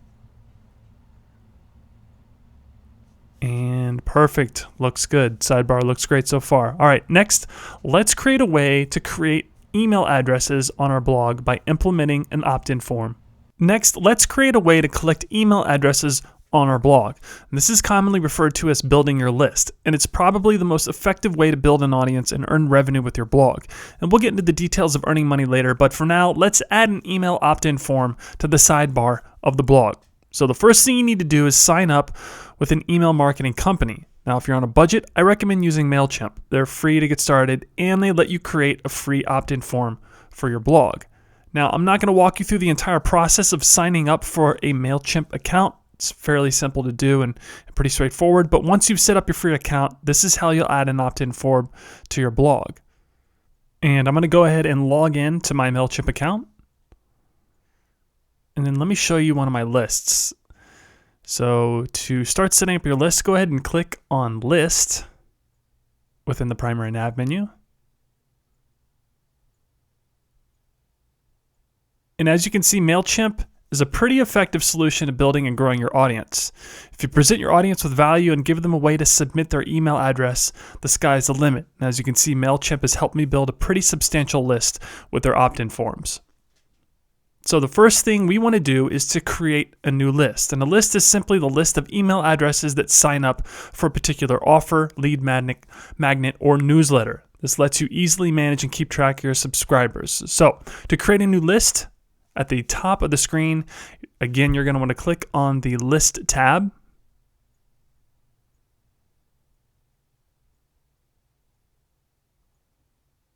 And then click on the Create List button.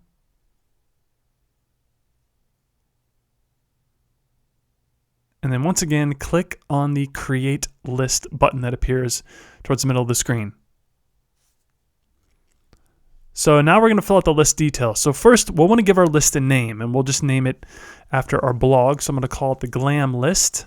Next, we'll want to set up the default from email address. And this is the email address that people will reply to. So be sure it's not your personal email address. Next, you'll enter a default from name, and this is who your emails will come from. For the sake of time, I'm just entering my name, but you'll want to use something people will instantly recognize, like your blog's name. Next, you'll want to remind people how they signed up for your list. So just write a short reminder of how they signed up. You're receiving this email because you signed up for my list and you're awesome.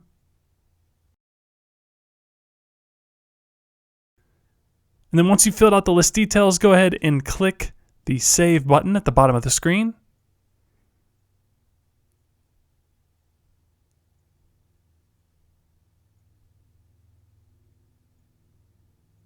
Give it a few seconds. And perfect, your list is ready to go. Next, we want to create a sign-up form that will send emails to the list. So anytime anyone submits their email address through this opt-in form, that email address will become part of this particular list. So to create a sign-up form, click on the Sign Up Forms tab. And since we're going to be generating HTML code to embed within our sidebar, you want to select the Embedded Forms option. And this will bring us to the Embedded Forms options. And MailChimp offers some pretty standard yet effective opt-in forms. And as you can see, they have the Classic form, which is what you're looking at right now. They also have the Super Slim form, the horizontal form, the naked form, and the advanced form. And this is where you can add custom CSS and hidden fields. But for our blog, we're just going to be using the classic form. By default, MailChimp's classic form includes the email addresses and the first and last name fields. But what if we don't want that? Well, if you look on the left-hand side of the screen, there are some form options that give the ability to customize your form. This is a pretty powerful tool for a free service. So for this form, I'm only going to require people to submit their email addresses. So to change the form fields, I'm going to select Show Only Required Fields so that all someone has to enter in is their email address. And next I want to get rid of this form title since I'll be adding my own title to the sidebar. So go ahead and uncheck the box next to Include Form Title. And finally, we want to add the HTML code to our blog. Now, don't let the code intimidate you. All we're doing is copying and pasting this HTML code into our sidebar. So simply click on the code and hit Command-C on your keyboard to copy the code. And once we've copied the code, we want to go back to the blog and add a new text widget since our code is technically text. So to do that, in the left-hand side of the screen, we're going to add a widget. So go ahead and click on the Add a Widget button. And from the menu, go ahead and select the text widget. Since again, the HTML code is actually text. And you should see that the widget opens up. We'll be able to give it a title. So here you can add any type of title. I'm going to say subscribe and never miss a post. But again, you can make it anything you want. And then below that in the content section, that's where we're going to add the HTML code that we just copied. So simply paste it to the content section of the widget and the form should appear in the sidebar. If we scroll down, you can see that our fully functional opt-in form is now in the sidebar. So I'm going to go ahead and save and publish this. But I want to show you how easy it is to change the location. So let's say we want to move the opt-in form a little bit higher in our sidebar. So on the left-hand side of the screen, it's a drag and drop. Go ahead and click that widget and drag it to the location in the sidebar that you want it to display, and boom, there we go. Go ahead and save and publish that. And as you can see, we have a fully functional opt-in form and a prime location within our sidebar.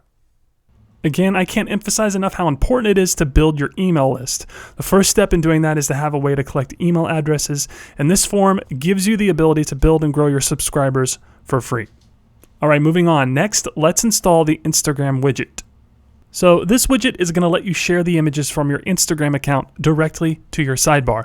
And as an influencer and lifestyle blogger, I'm sure you're aware of the power of Instagram. And this is just another great way to build your audience and extend your social media reach. So just like before, we're going to be adding a new widget. So on the left-hand side of the screen, go ahead and click the Add a Widget button. And we're going to add the Instagram plugin. So go ahead and select Instagram. And now we can begin to customize it. So you have a couple of different options when it comes to the title, the number of photos, the size of the photos, and how Instagram opens once you click on it. Now I'm going to go ahead and leave the title as Instagram, so I'm just going to leave it as is, but you can always change it down the road. Next, you're going to want to add your Instagram username. This way the plugin will pull your Instagram feed and display it within your sidebar. Next is the number of photos. I'm going to leave this at 9, but again, you can always change it. Then the photo size, I'm going to leave it at large.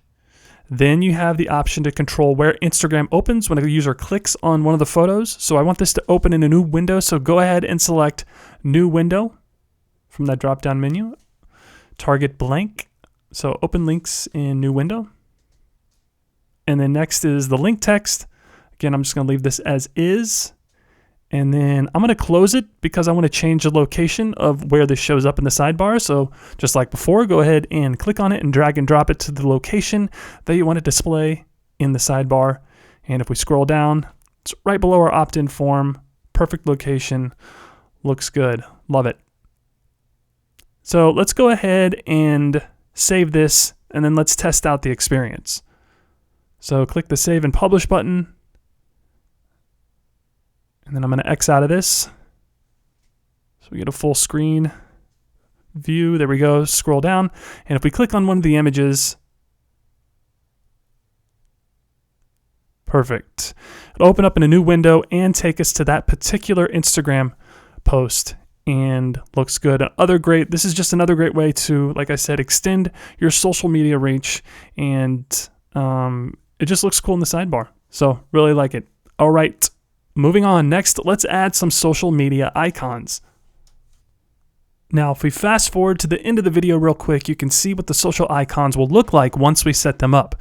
And if you look at the top of the screen, this theme places the social icons within the header. And I think it's a really clean and modern design. So let's go ahead and add those to the blog. So to add the social icons, we're going to click on the Customize link again, and then we're going to click on the Social Networks tab.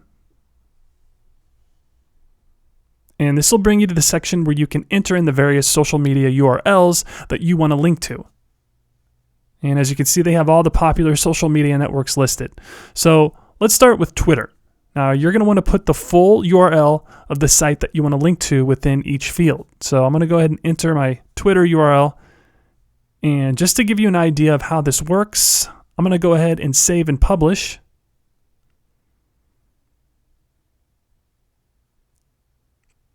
And as you can see, there's now a Twitter icon with our primary navigation menu. If we click on it, it'll take you to my Twitter page. Perfect. All right, now for the sake of time, I'm just going to use a hashtag for all the other social networks. But again, you're going to want to put the full URLs of the site that you want to link to whenever you're filling this out. So again, go back to the customization menu, click on the social network tab. And again, I'm just adding in the hashtags, but this is where you're going to enter in the URLs of those social networks that you want to have links to and that you want to have the icons for within the header of this blog. All right, so once you've entered all the URLs, just go ahead and click the Save and Publish button.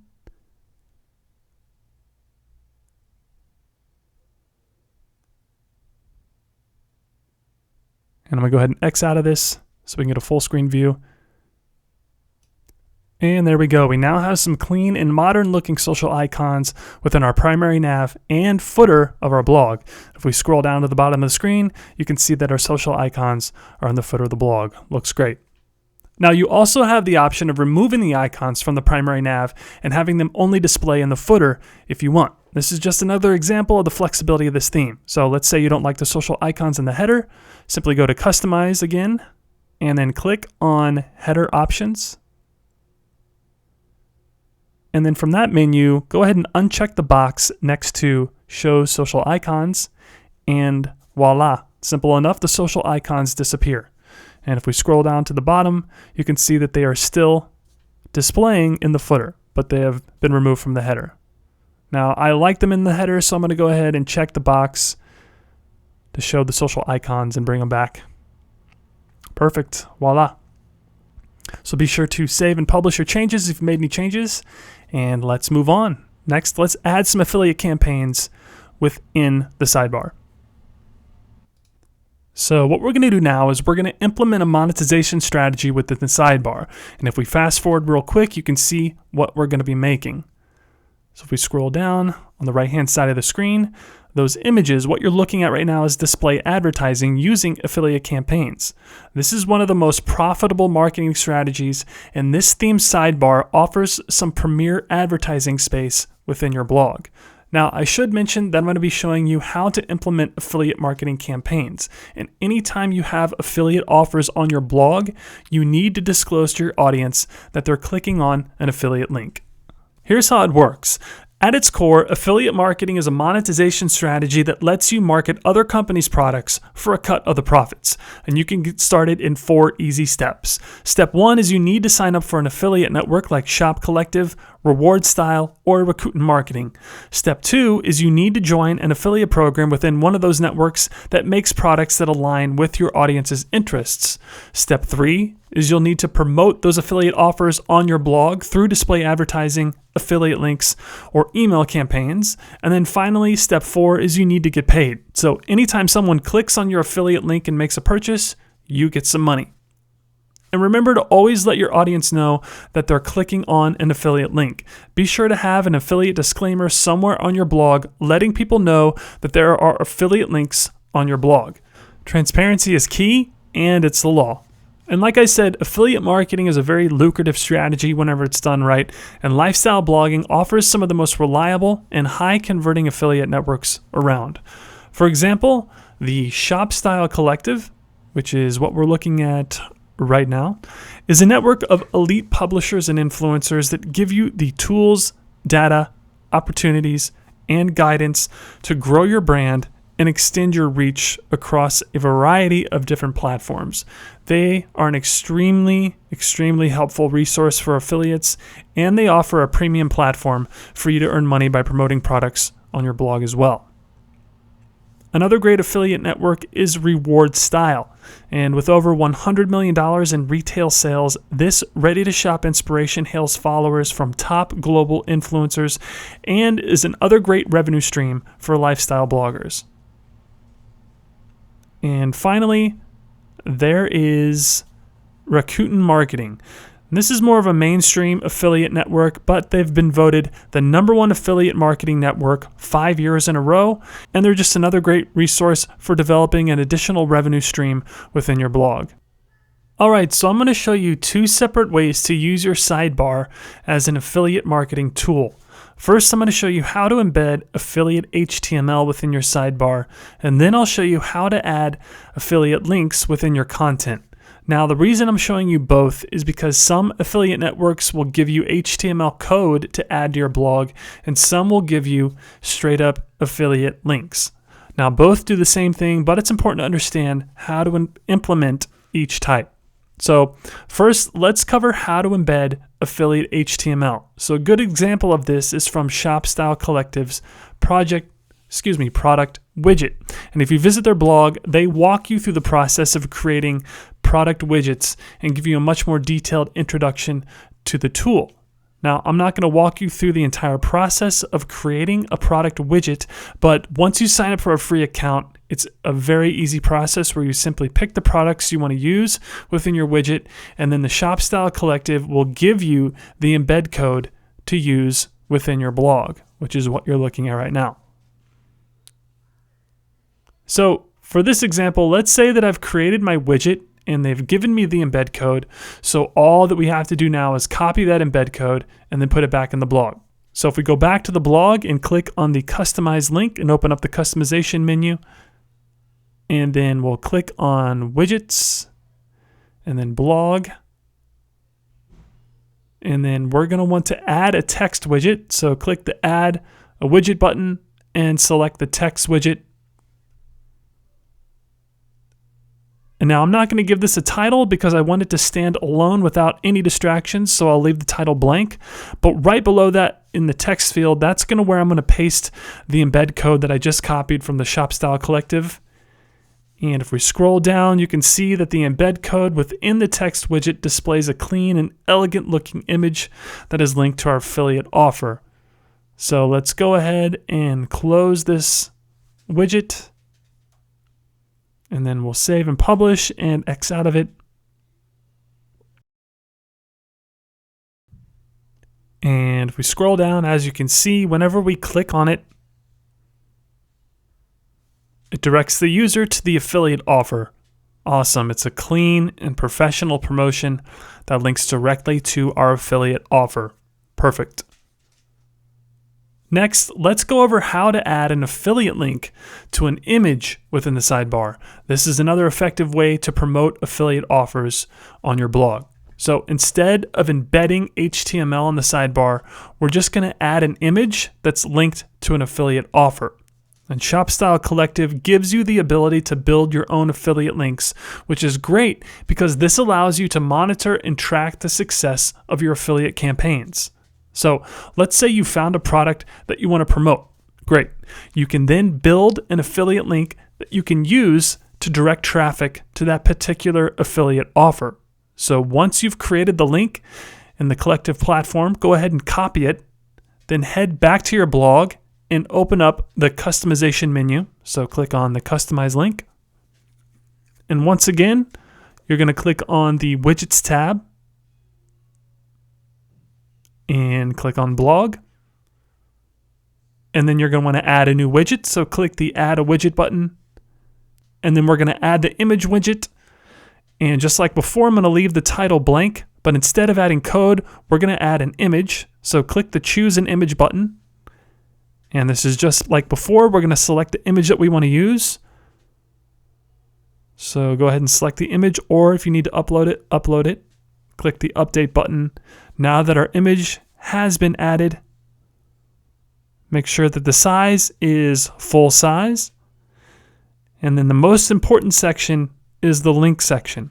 And this is where we're going to paste that affiliate link that we just got from ShopStyle Collective.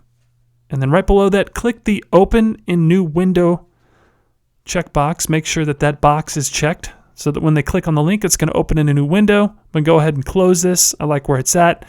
And let's click the Save and Publish button. And once it's saved, let's X out of this really quickly, check the behavior of it. And if we scroll down, we have our 2 images in the sidebar. Now let's go ahead and test it and make sure that the image links to our affiliate offer. So if we click on it, perfect. It should open our affiliate offer in a new window. Looks great. All right, you've now set up your very first revenue stream for your blog. Congratulations. Next, let's start adding content to our pages. So the first page that we're going to configure is the About page.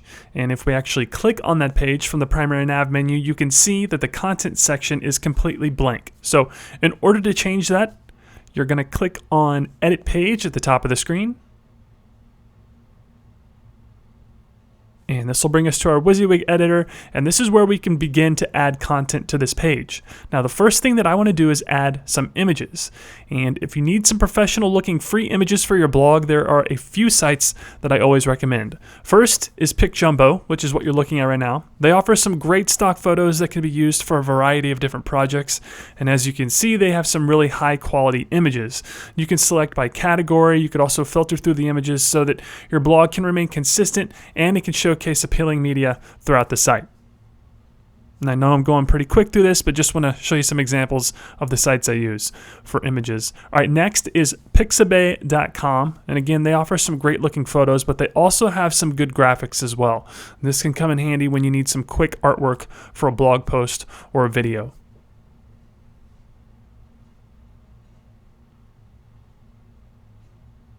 And then finally, there's unsplash.com. This site offers high-resolution photos that are great for feature images or hero images on your blog.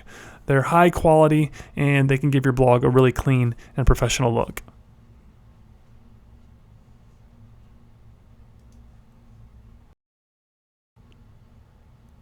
So to get started, let's go back to our About page and start adding content. Now, for the sake of time, instead of typing a full page worth of content, I'm just going to add some pre-made images and copy and paste some dummy text, but you'll get the idea as we go along. So first thing I'm going to do is I'm going to place my cursor inside the visual editor, and then I'll click on the Add Media button, and I'll follow the same steps as before to upload and add an image.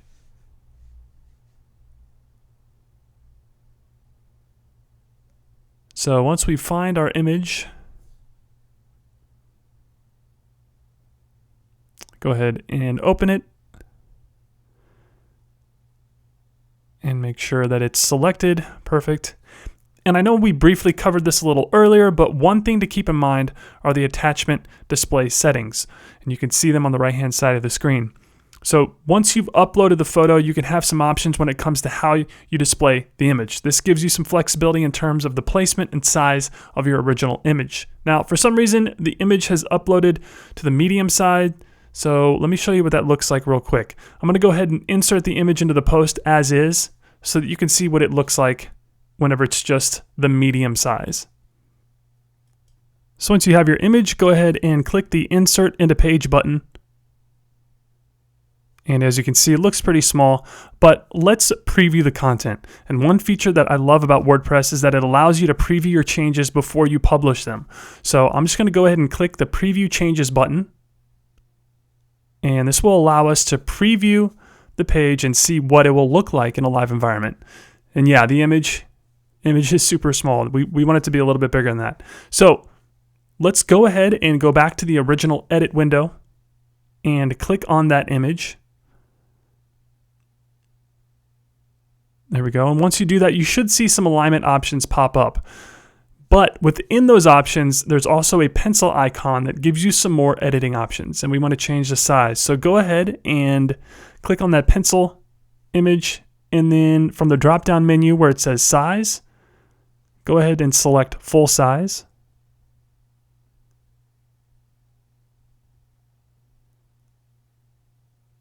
And then we want to update this, so click the update button. Looks a lot better.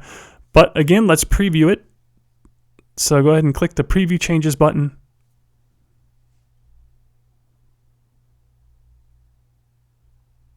And perfect, much better.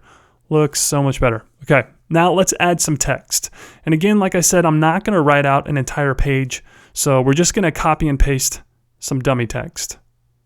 So I'll move my cursor to where I want the text to start, and I'm just gonna copy and paste this text.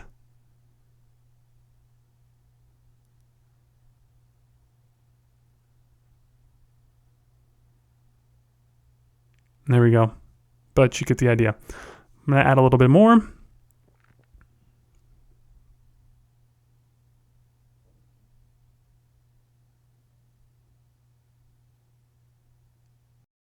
All right, next, I want to add a heading within the content.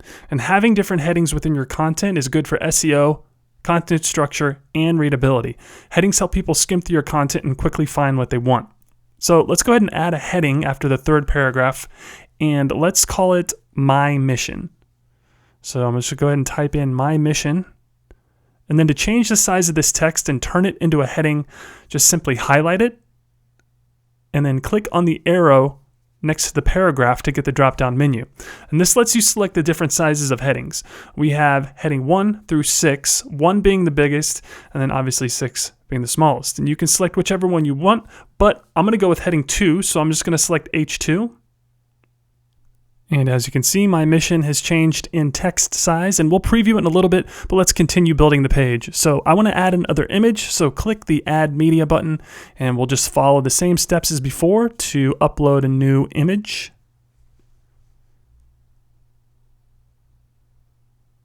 And I'm going to go ahead and select my new image, and then once I find it, go ahead and click the Insert into Page button. Make sure that there's a blue check mark next to the image that you want to use.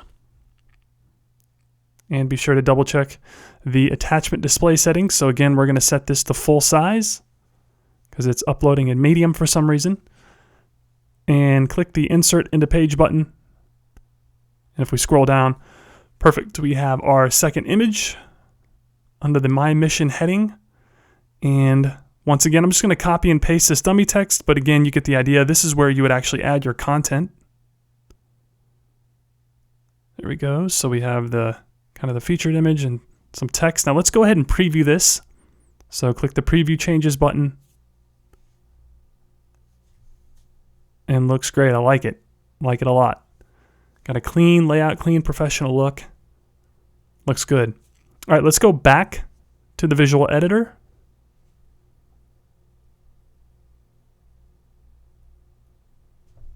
And I'm going to add one more heading and a little bit more content and another image. I'm going to show you a cool thing that you could do with this editor.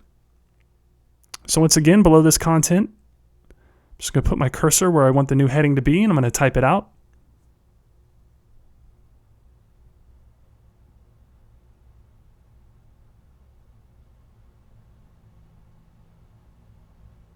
There we go, H2. Then I'm going to copy and paste this text.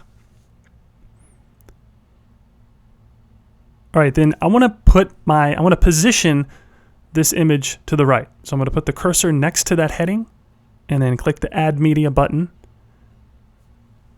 And I'm going to upload my new image. Once we have the image, on the attachment display settings, make sure that the alignment is set to the right. And I'm going to shrink this a little bit. So instead of full size, let's go medium. And then Insert into Page, and then as you can see, it pushes that image over to the right. Now you notice that some things look a little different in the WYSIWYG editor compared to the live site, and that's why it's important to preview your changes before you publish them. And if we scroll down, our image is now positioned to the right of the content. Looks pretty good. Let's adjust it a little bit more. I want to make it a little bigger, and I want it to move down a little. So we'll go back to our visual editor, And I'll simply add some space between my heading and the image so that it drops a little bit. Then I want to adjust the size. So last time we clicked on the image and we used the pencil icon, but this time I'm just going to use the drag option within this photo. You can easily change the size within the editor by clicking on a corner and dragging the image to the size you prefer. All right, so once we have the image set, we'll go ahead and preview it. So click the preview changes button, and there we go. If we scroll down, looks great. We now have a professional looking page that outlines what we're all about. So once we're satisfied with the page, we'll go back to the visual editor and click the update button to push our changes live.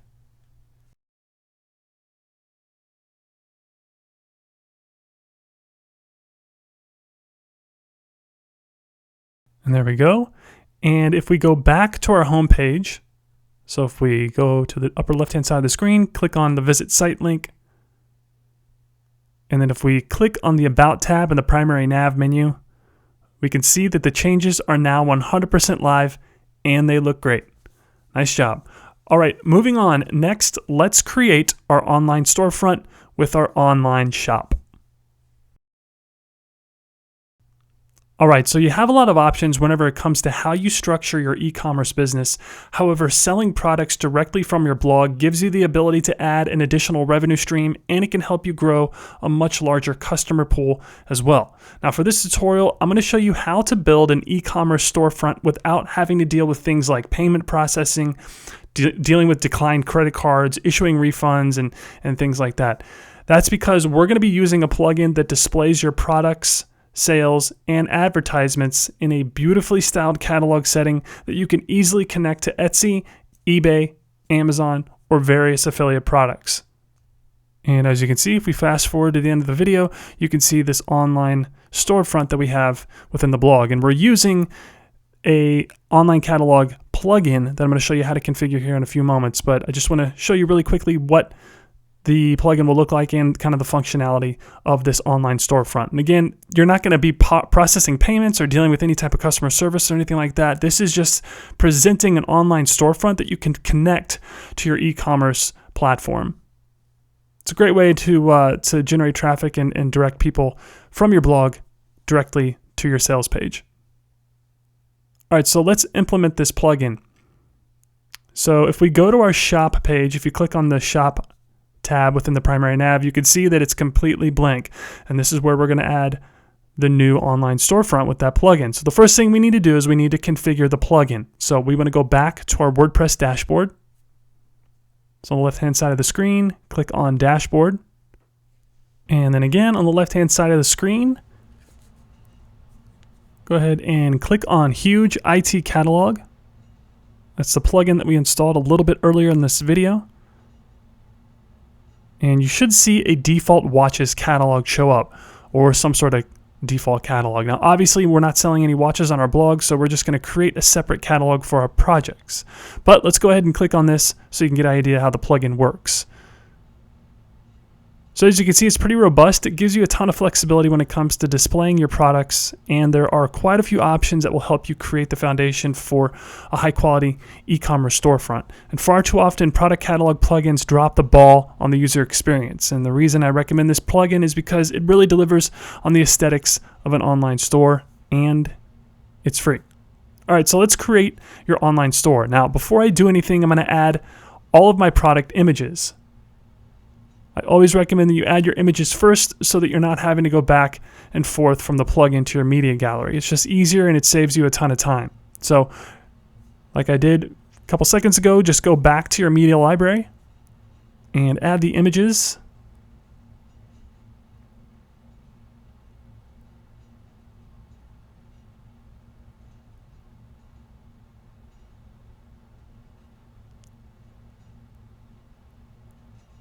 Just take a couple more seconds for all these images to load. And once you've uploaded all the product images, it's time to create the catalog. So go ahead and click on the Huge IT Catalog on the left-hand side of the screen of your dashboard, and then click on the Add New Catalog button.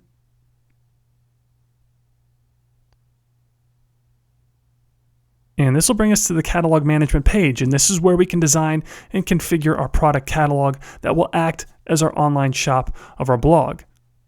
And there are a lot of different aspects to this plugin. When you have some extra time, I recommend checking them out. But for this, we're just going to focus on a few things. So the first thing I'm going to do is configure it. So on the right-hand side of the screen, where it says catalog name, give it a quick name. Then select the view. We're going to select full width blocks. Display content, keep it as show all, keep everything else as is. Next, we want to add a new product. So click the Add New Product button.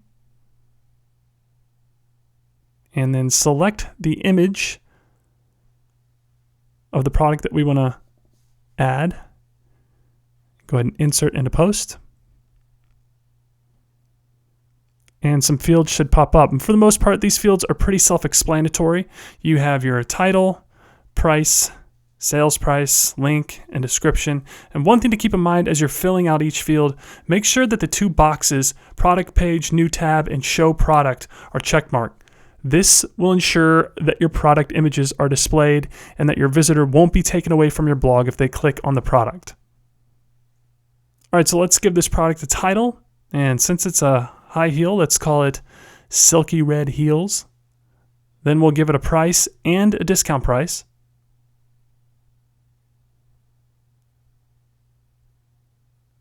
So we'll make it $149.99, and the discount price, we're slashing prices, $79.99. All right, next is the product page custom link, and this is where we have the option to link to an external e-commerce source. And again, this is helpful because it takes care of the heavy lifting whenever it comes to selling a product online. So I'm going to link to my Etsy store, and again, you can link to any eBay product, Amazon page, affiliate campaign, and so on. This plugin gives you the ability to link to a product page and a custom link.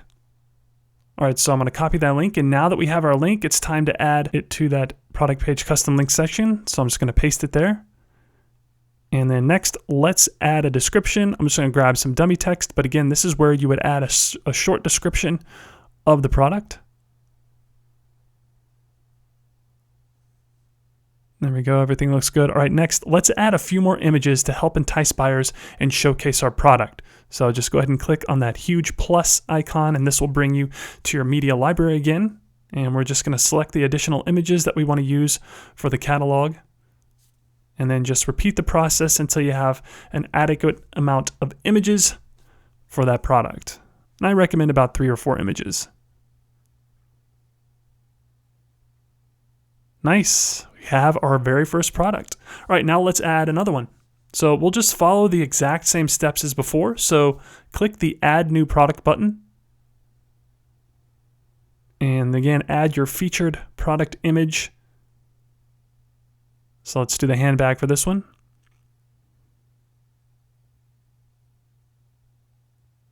And again, we'll fill in the blanks.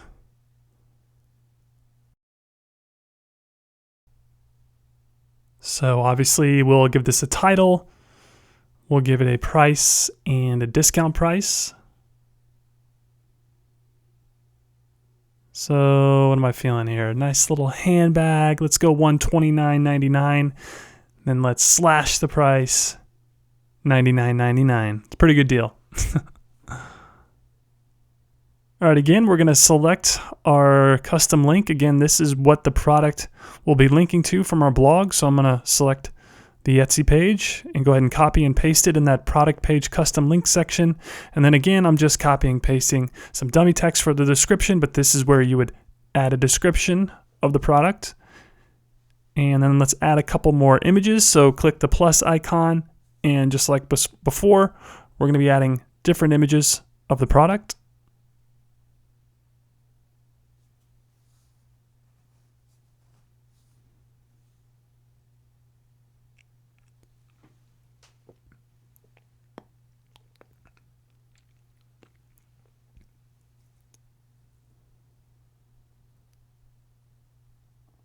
All right, looks good. We have our first 2 products, and let's add one more product.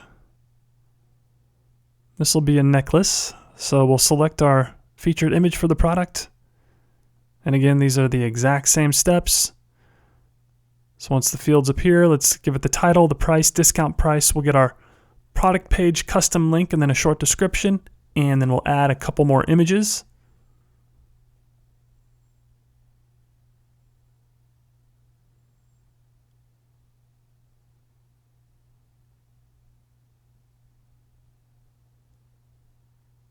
And again, I'm going to snag the link to my Etsy store and paste that in the product page custom link section. Make sure those boxes are checked and then give it a short description. And then we're going to add a couple more images. Make sure that box is checked.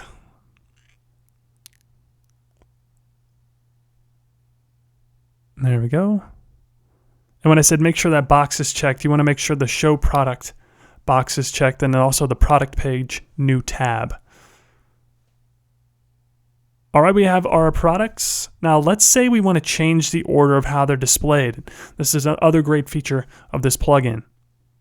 So if you want to change the order of how the products are displayed, if you hover your mouse down over a product and where you see those kind of the crossbar marks, you can click on the image and drag and drop it to the location of where you want it to be displayed within your online storefront. Pretty cool feature. You can just drag and drop and move the products around if you want to change the order.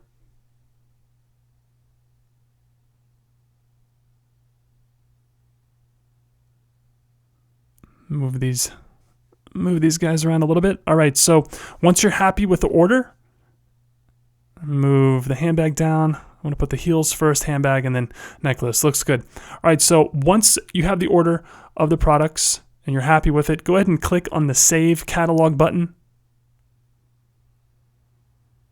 And that saves the catalog, and now the catalog is ready to be added to the blog. So next comes the process of actually adding the shop's shortcode to your blog.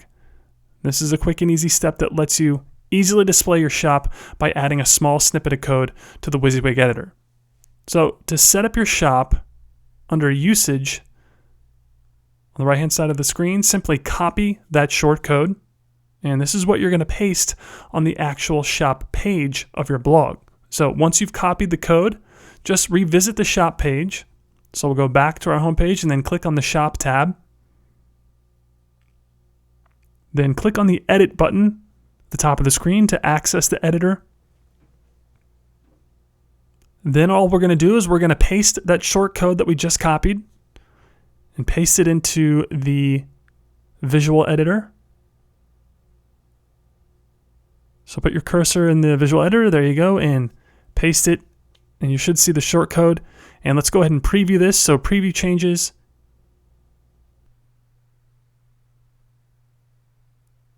And it looks pretty good. But we still need to change the color of the shop so that it matches our overall theme. And as you can see, we're still dealing with some blue buttons. So if we fast forward a little bit in the video, I'm going to show you how we can change the colors so that it matches the overall color of your theme.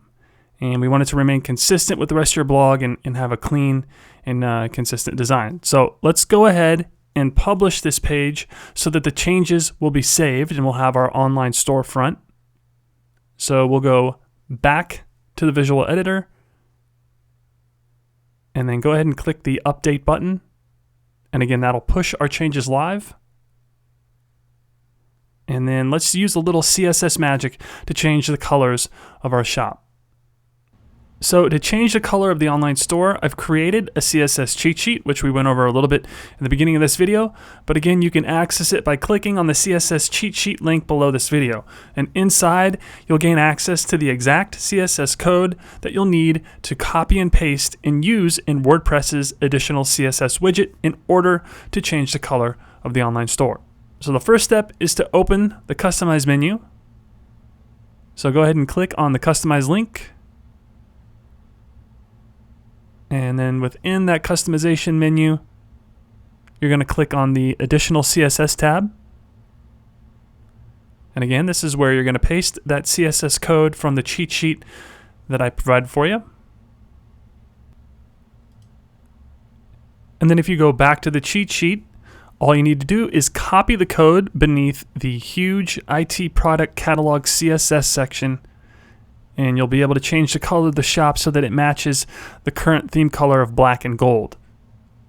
Now, there are a few things to keep in mind whenever you paste this code to the CSS module.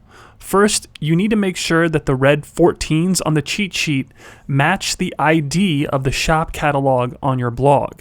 And this is because the CSS won't work if the element number within the CSS code doesn't match the ID of the number of the shop's shortcode, which we just looked at right there. So before you save and publish the CSS, make sure that all the red 14s match your shop's ID within the shortcode. So if your shop ID is 7, simply replace all the red 14s with the number 7. Then once you have the correct ID number within the CSS, you can easily manipulate the layout and make it your own. So we're going to go ahead and copy this code. So copy the huge IT product catalog CSS code, and then we'll go back to the additional CSS module. And then go ahead and paste that CSS within the additional CSS module. And as you can see, the changes are immediate. The button and the text has changed, as well as the color behind the sales price. So the color matches the overall theme, looks good. Now another thing I just want to stress one more time is make sure that that shop ID within the shortcode matches the element number within that CSS.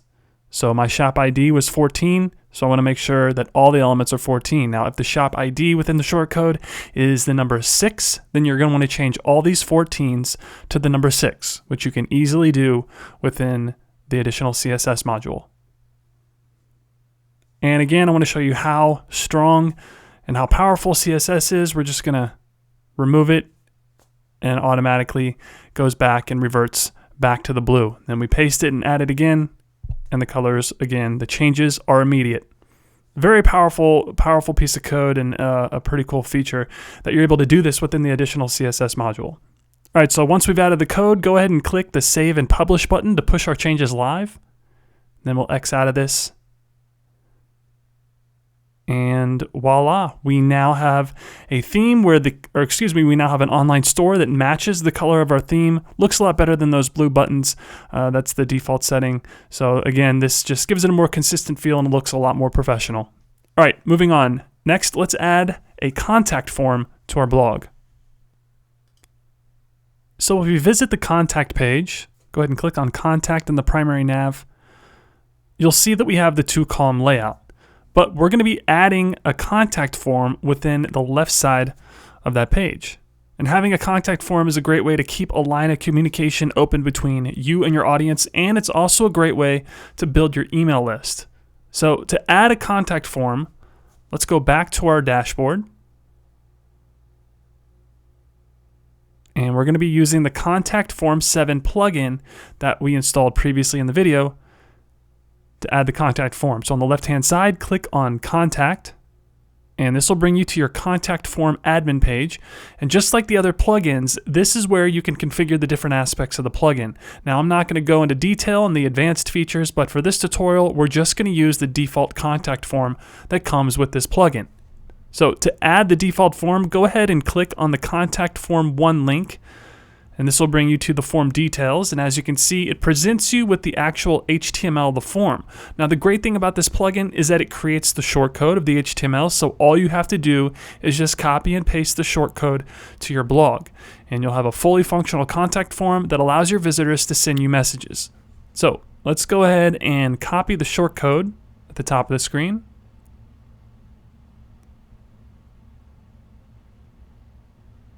And then once it's copied, we'll go back to the home page. So visit site. And then click on the Contact tab to open up the contact page. And then at the top of the screen, we're going to edit the page. So click Edit. And just like before, we're just going to paste that shortcode within the content section of the visual editor. There we go. And then if we preview the page, click the preview button, you'll see that the shortcode is pushing out the full contact form, and it looks awesome. We have a clean and elegantly designed form that's ready to use. Next, let's add a little text to the page to give it some depth. And this is completely optional, but adding a little welcome greeting or a brief explanation of your contact page could be more enticing and help people fill it out. There we go. Looks great. Looks professional.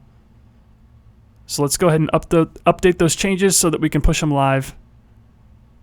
Let's go back to the visual editor and click the update button, and that'll push those changes live and it'll be on the blog. So we'll click the view page link to check it out. Perfect. Looks good. Moving on. Next, let's publish a blog post. So now that we've configured and customized our blog, we can start adding content. But first we need to get rid of that default Hello World post that WordPress starts you out with. So to get rid of it, we're going to go back to our dashboard.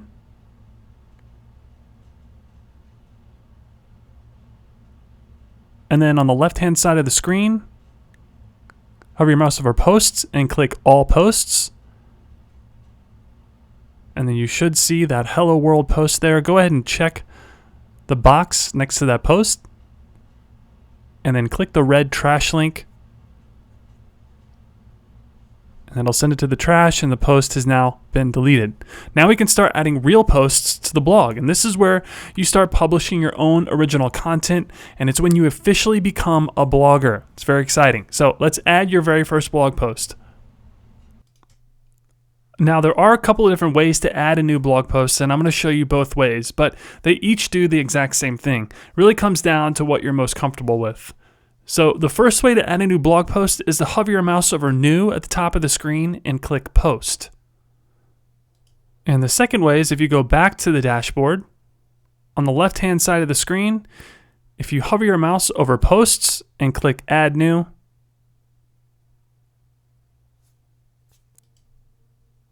you'll be able to add a new post that way as well. But again, both of these options will get you to your visual editor and allow you to create, edit, and publish a blog post. So again, this will bring us to our visual editor, commonly referred to as the WYSIWYG editor, which stands for what you see is what you get. And the thinking behind that title is that whatever content you add to the visual editor is what you're going to see on your blog. And we'll get into that a little later on, but just know that whenever I say WYSIWYG, I'm referring to the visual editor. Now, if you've been following along with my previous blogging videos, and if you've been following along in this video, you'll notice that the visual editor is basically the same as when you add a page to your blog. The concept is fairly straightforward. You have a title section where you'll enter the title, a content section where you'll enter the content. Then below, you'll see the Yoast SEO plugin if you installed it. Then on the right-hand side, we have our publishing options, formatting options, categories, tags, and a section for a featured image. And again, the concept is pretty much the same as adding a page. We're going to use the WYSIWYG visual editor to add, upload, and publish content to our blog. And I'll talk you through each one as we go, but again, it's basically the same process as creating a page. So now that you know your way around the visual editor, let's create your first blog post. So the first thing that we want to do is we want to give our post a title. So at the top of the screen where it says enter title here, go ahead and type in the desired title of your blog post. And remember, your title is going to be your blog's headline. And crafting an attention-grabbing headline can be challenging at times, but try to keep it under 70 characters and always implement keywords within each title. Or try to at least. So now that we have our headline, there are a couple things I want to point out before we start adding content. First, if you look right below the title, you'll see that the permalink has been automatically generated for you, and it's using keywords within the blog post title for the URL. And that's because, if you remember, we set up our permalink structure so that it was going to use the post title to generate those permalinks. Next, if you look below the post, the Yoast SEO plugin has begun to create our snippet that will show up in the search engines. And again, that's just another reason why I love this plugin. Next, let's start adding some content. All right, so the first thing that I'm going to add to this post is an image. So just like before with our pages, we'll click the Add Media button to upload and add an image. So it's going to be the same process as before. I'm going to click the Upload Files link and then select Files button, and then I'm just going to select the files. And one thing I should point out, I'm going to do a bulk upload, so I'm going to upload more than one file. So I'm going to select the 4 images that I'm going to use within this post, And as you can see, WordPress can do a bulk upload, and we'll upload all 4 of those images. Now again, they are all selected, and I don't want to add every single image within the post at the same time. So on the left-hand side of the screen, towards the bottom, you can see that you can clear the selections. And then if you click and select the image that you want to use for the blog post, that will allow you to select just one image at a time instead of all 4 of those images that we uploaded. All right, so now that we've selected the image that we want to use within the post, another thing I want to draw your attention to is the attachment display settings. I know we've gone over this a couple times, but again, it's always a good thing to remember. So I'm going to change the alignment. So instead of just normal, we're going to center this image. Link to, this is where if you want to link to an external custom URL or a different page, we're just going to keep this as is. So when they click on it, it's just going to be the image. And then again, we can adjust the size, but again, I'm going to keep it as is to the full size. All right, so once we have selected the image, the attachment display settings are set up in the way we want to keep them. Let's take a closer look at setting up the title and then the alt text. And I'll just do a brief description of the title and the alt text. These are good for SEO. So the title is whenever someone hovers their mouse over the image and they keep it there for a couple seconds, the title is what will show up. The alt text, that's what the Google bots or the search engine bots, whenever they crawl the image, that's how they determine what's in the image. So the alt text, again, is good for SEO. I try to be as descriptive as possible. I use some keywords within there, but the alt text, again, is very important whenever you're using images within the blog. All right, so once we've set up our image and the alt text and title and the alignment, go ahead and click the Insert into Post button, and this will insert our image into the post. Perfect. Looks good. Next, let's add some text. So again, I'm going to place my cursor within the visual editor. And then for the sake of time, instead of typing out a full blog post, I'm just going to copy and paste some dummy text. But again, this is where you would add the content of your blog post.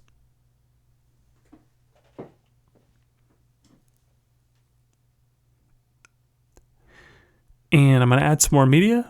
So I'll just add another picture. Again, you're going to click the Add Media button, take you to the media library. Then we're going to select those images. I'm going to change the title. Again, that's whenever you hover your mouse over the image, that's what's going to show up. And then the alt text is what the search engine bots will use whenever they're crawling the image. And then insert into post. Perfect. And then I'm going to add some more content below this image.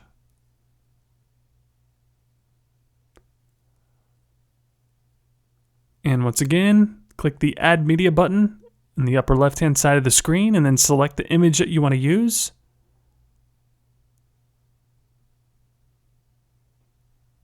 Then again, adjust the title and the alt text. Make sure that the attachment display settings are what you want. And then click the Insert into Post button.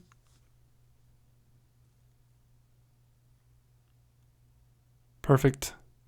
And last set, I'm going to add some text, and then I'm going to add another image. So click the Add Media button. Find your image. Same thing as before. Title, alt text, attachment display settings, and then click the Insert into Post button.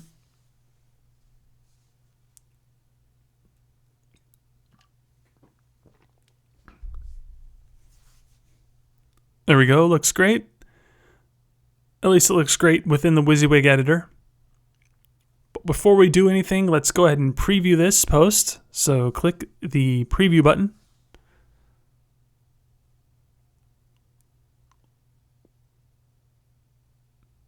And boom, like it. So we have our image, we have our content, we have another image, content, image, content, and so on. Looks good. I like the layout. Clean, professional. We have a very vivid and very media-driven blog post. Looks good. So we'll go back to our visual editor. And the next thing we want to do is create a category to add to this post. Now, a category is a group of related blog posts that are about similar subjects. And whenever you create a category, it makes it easier for people to find your content. Plus, in a few minutes, I'm going to show you a cool menu feature for categories as well. So, the next thing we want to do is, again, we want to create a category. So, to create a category, on the right-hand side of the screen where it says categories, go ahead and click on the Add New Category link, and then that field below, go ahead and type in the category. So we're going to call this a fashion category, obviously, since this blog post is about fashion. Then click the Add New Category button, and as you can see, the new category is checkmarked, it's added, and it's ready to go. Next, we're going to add a tag. Then next, let's add some tags to this blog post. So think of tags as being keywords that relate to the content of the specific blog post. And this is another way for your users to group the content. So to add a tag, go to the tag section and enter in some keywords that relate to the content. And be sure to separate those keywords with commas. And once you have your tags, go ahead and click the Add Tag button.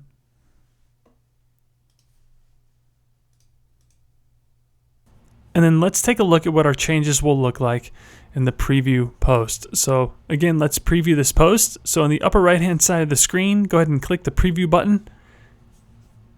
And this will bring you to the preview page so we can check out our changes.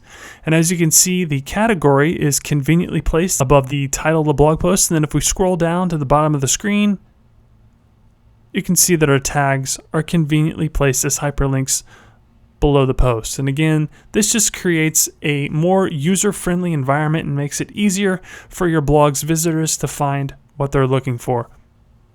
Awesome. All right, so now we have our tags, we have our categories, we have images within our post, we have the content.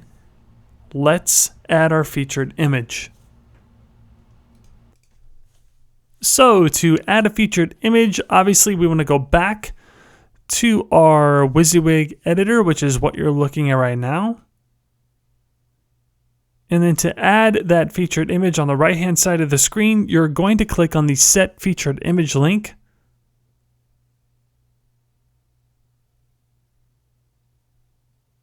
And again, this is the same process as adding any other image to a page or a blog post.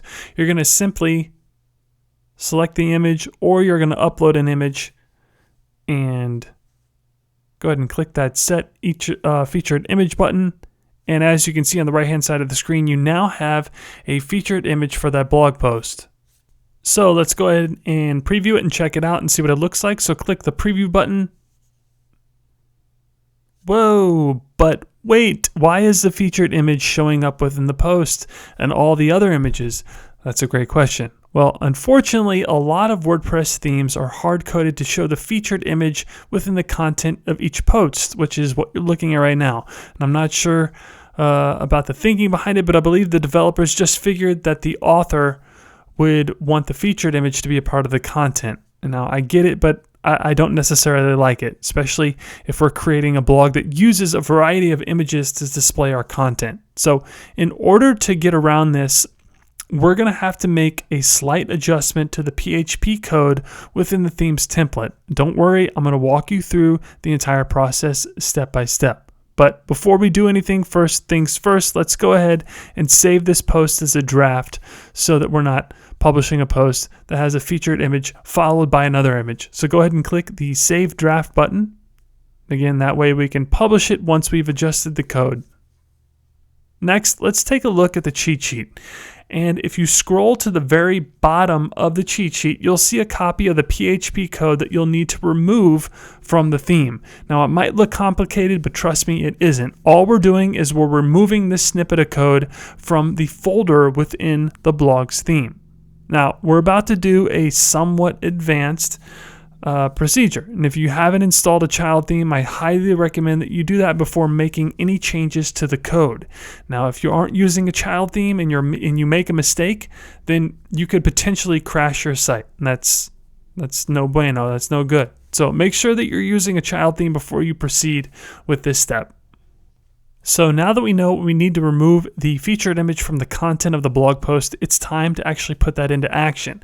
And we're going to do that by adjusting the PHP code within the theme. So simply hover your mouse over Appearance and then click on Editor, and this will bring you to the theme editor. And if this is your first time to the editor, let me give you a quick rundown. Now, the built-in theme editor allows you to view or change the code within your theme. The particular file contents are displayed in the large text or edit box on the left-hand side of the screen, which is what you're looking at right now. Next, the name of the theme that's being edited will be displayed at the top of the text box, as well as the Select Theme to Edit drop-down menu. So make sure you're editing the correct theme before you make any changes. Next, listed to the right of the large text box is a list of the theme template or style sheet files that can be edited. And if you want to edit a file, simply click on the file and make your changes within the text box on the left. Now, before we do anything, a word of caution though, you'll want to be very careful while you're editing PHP files on your current theme. The editor does not make backup copies, so if you introduce an error that crashes your site, unfortunately, you cannot use the editor to fix the problem. So again, please make sure that you're using a child theme and make a backup of your site before making any changes to the PHP files. Alright, now that the disclaimer is out of the way, let me show you how to edit the PHP so that the featured image won't show up within your blog posts. So the first thing we want to do is access the file that the code lives in. So this particular change is going to happen within the single post file. So on the right hand side of the screen, go ahead and click on where it says single post. And then you'll see the code appear within the text box on the left. And then we want to find the code that we want to remove. And remember, please review the cheat sheet before making any edits to the single post file. You'll want to make sure that you're removing the exact snippet of code that's shown within the cheat sheet. Now, be aware that the layout of the code might look a little different due to the resolution and the size of the text box, but make sure that you're removing the exact snippet of code that is within the cheat sheet on this video. So once you are 100% certain that you have the correct snippet highlighted, which is what we're highlighting right now, go ahead and delete it.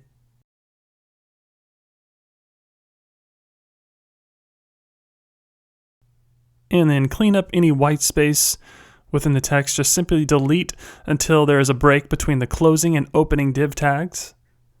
And finally, once the code has been deleted and cleaned up, click the Update File button to save the changes you made to the code. So after clicking this button, you should see a splash message at the top of the screen saying that the file edited successfully. If you don't see the message, then your changes are not saved. And please note that if a file is not writable, the Update File button will not be available. Next, let's see what our changes did. So in order to access the post, hover your mouse over Posts and click on All Posts. And you should see the saved draft of the post we were previously working on. There it is. So go ahead and hover your mouse over the post and click on the edit link. And this will take us back to our visual editor. And once we're back, let's preview the post to make sure that the changes we made to the PHP translate to the theme. So go ahead and click on the preview button. And boom! The featured image is no longer showing within our post content. Looks much better in my opinion. And by editing just a small snippet of the code, we've been able to make a major adjustment. You should be proud of yourself. You just edited some PHP code. Nice work. Alright, so once you're done patting yourself on the back, go ahead and go back to the visual editor and let's publish this post so that the changes will be live. So go ahead and click on the Publish button. And there we go. You have successfully published your first blog post. High five. Nice work. Now, before you start celebrating, there's just one more adjustment we need to make. I know I keep saying that. And as you can see, if you visit the home page, if you go ahead and go back to the home page, this is what people will see when they go to the blog. You'll see that the theme's default settings show the entire blog post in the feed. This causes the featured image to show within the other images, and that's because this isn't the blog post, but the blog post's feed. So to change this, we just need to make a simple tweak to the customization menu. So click on Customize to bring up that menu, and then select the Layouts option tab. And then you'll see that you have a couple options of some things that you can edit, but we're just going to focus on the display. So simply check the box next to where it says display the excerpt instead of the content, and then you should see the blog display change right before your eyes perfectly. Instead of that full blog post, we now have an excerpt and the image. Awesome. So go ahead and click the Save and Publish button, and then let's X out of this. Beautiful. Looks a lot more professional, a lot more clean. Like it. So if we click on the post, you can see that our featured image has been removed. Looks good. Beautiful images. Got some content there. Then we have a place where people can leave their comments. And it looks amazing. Love the way it turned out. All right, so now let's add a couple more blog posts to the blog. So we're basically just going to be doing the exact same thing that we did for the initial post, but I'm not going to walk you through each and every step and describe it step by step, but we are going to be doing the exact same process that we just did. So if you need to revisit it, go ahead and do that, but I'm going to kind of go a little bit quicker through the next steps here to add these 2 new blog posts. All right, so to add the new blog post, at the top of the screen where it says New, I'm going to hover my mouse over that and click on Post. And then again, this is going to bring up our WYSIWYG editor. This is where we'll enter in the title, the content, the images, all the good stuff, the categories, the tags, and adjust our search engine snippet below with the Yoast SEO plugin if we need to.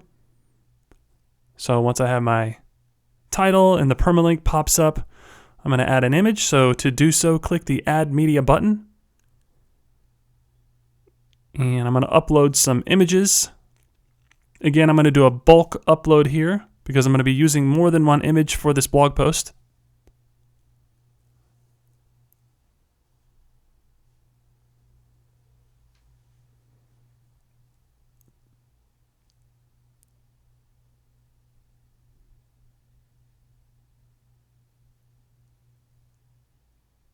Once I find my images, give them a second to load.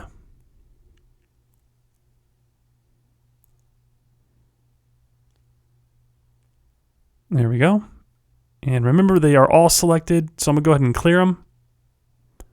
And then just select the first image that I want to use. And again, you can give it a title and alt text and mess with the display settings, but we're going to skip that. I'm just going to insert this into the post. There we go. Then I'm going to add some text. And again, for the sake of time, I'm not going to be typing out a post. I'm just going to be copying and pasting some dummy text. There we go. And then I'm going to add another image. So select the image that you want to use and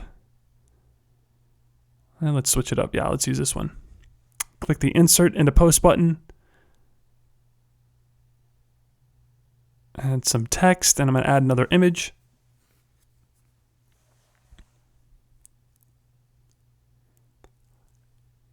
Insert into Post, add a little more text. And one more image.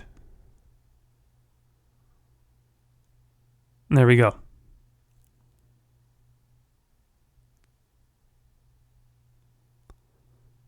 All right, once again, let's add a new category.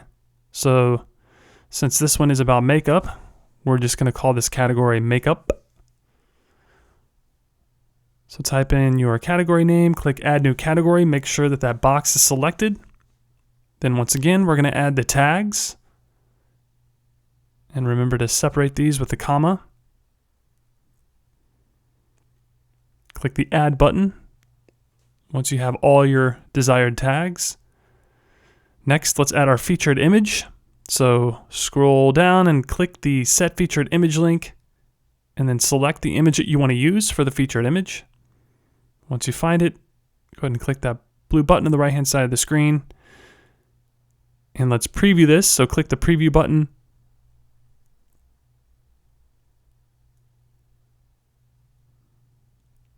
Looks good. Like the images, like the layout. So we'll go back to the visual editor and let's publish this.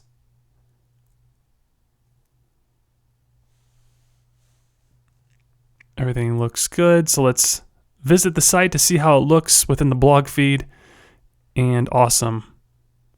We have our featured images, the little teaser of the blog, social icons, good titles. Awesome. Looks amazing. So we're moving along. All right, now let's add one more post. So again, hover your mouse over new, click add post. Going to put in our title. And this one I'm going to really fly through. So get our images all set up.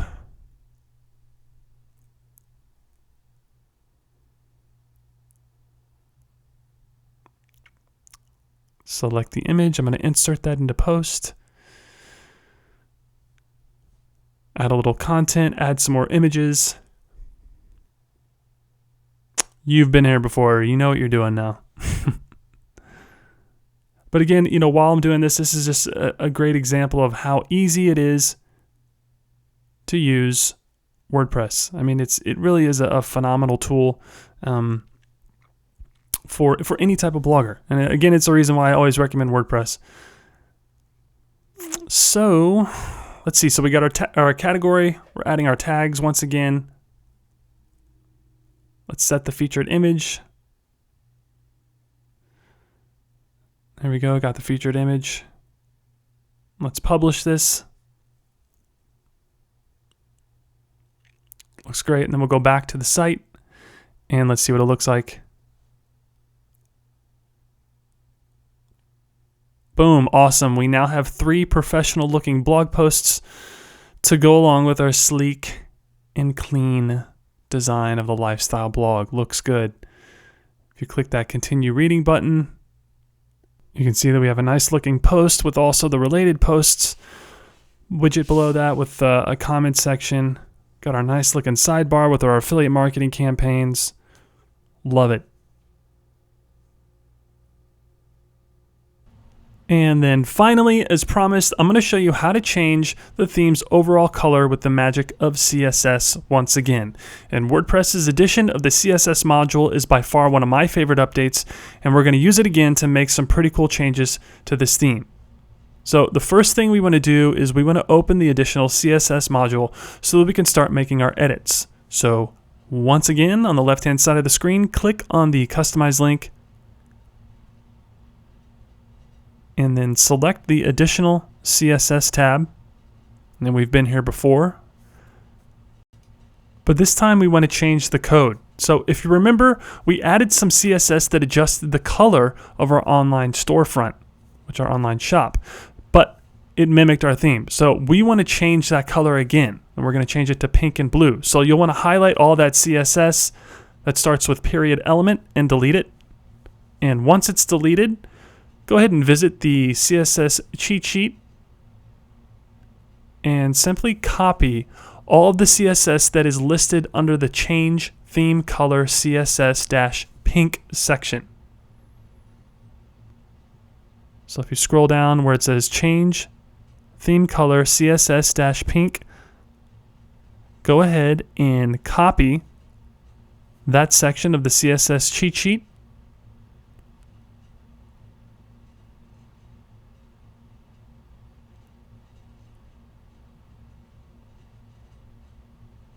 And once it is highlighted and copied, go ahead and go back to the additional CSS module, place your cursor within it, and paste it, and boom. Look at that. Just like that, the theme sidebar elements have changed color, the title and the text hover color has changed, and the buttons color has changed. And with the help of CSS, we've been able to make some pretty significant changes to the theme. Plus, you didn't have to buy the premium version of the theme. CSS it's a very helpful tool, and the addition of this additional CSS module within the WordPress update makes making changes to the CSS code extremely convenient and streamlined. All right, so let's go ahead and push these changes live. So let's say you want to change the color to pink. So go ahead and click the Save and Publish button. But one thing that we need to revisit is the shop.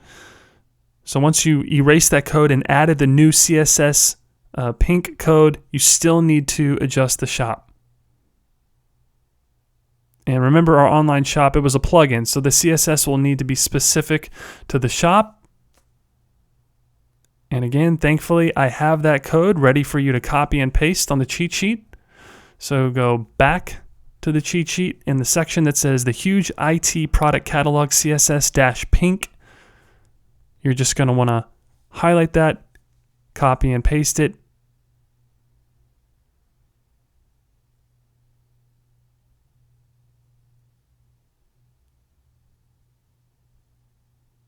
There we go. And remember to make sure that the red 14s match the number of the catalog ID that you made within WordPress. Go ahead and paste that within the additional CSS module, and voila. As you can see, the CSS code within my cheat sheet will make the colors match the rest of the theme. And if you delete it, it goes back to blue, obviously. So we'll just paste that back. But again, I just want to show you the power of CSS. So awesome. Looks good. Let's go ahead and save and publish this. So click the Save and Publish button.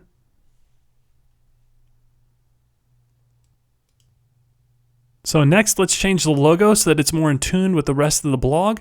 Now, I'm not going to walk you through the entire process of creating a logo, but again, you can use thefont.com to create a pretty cool logo.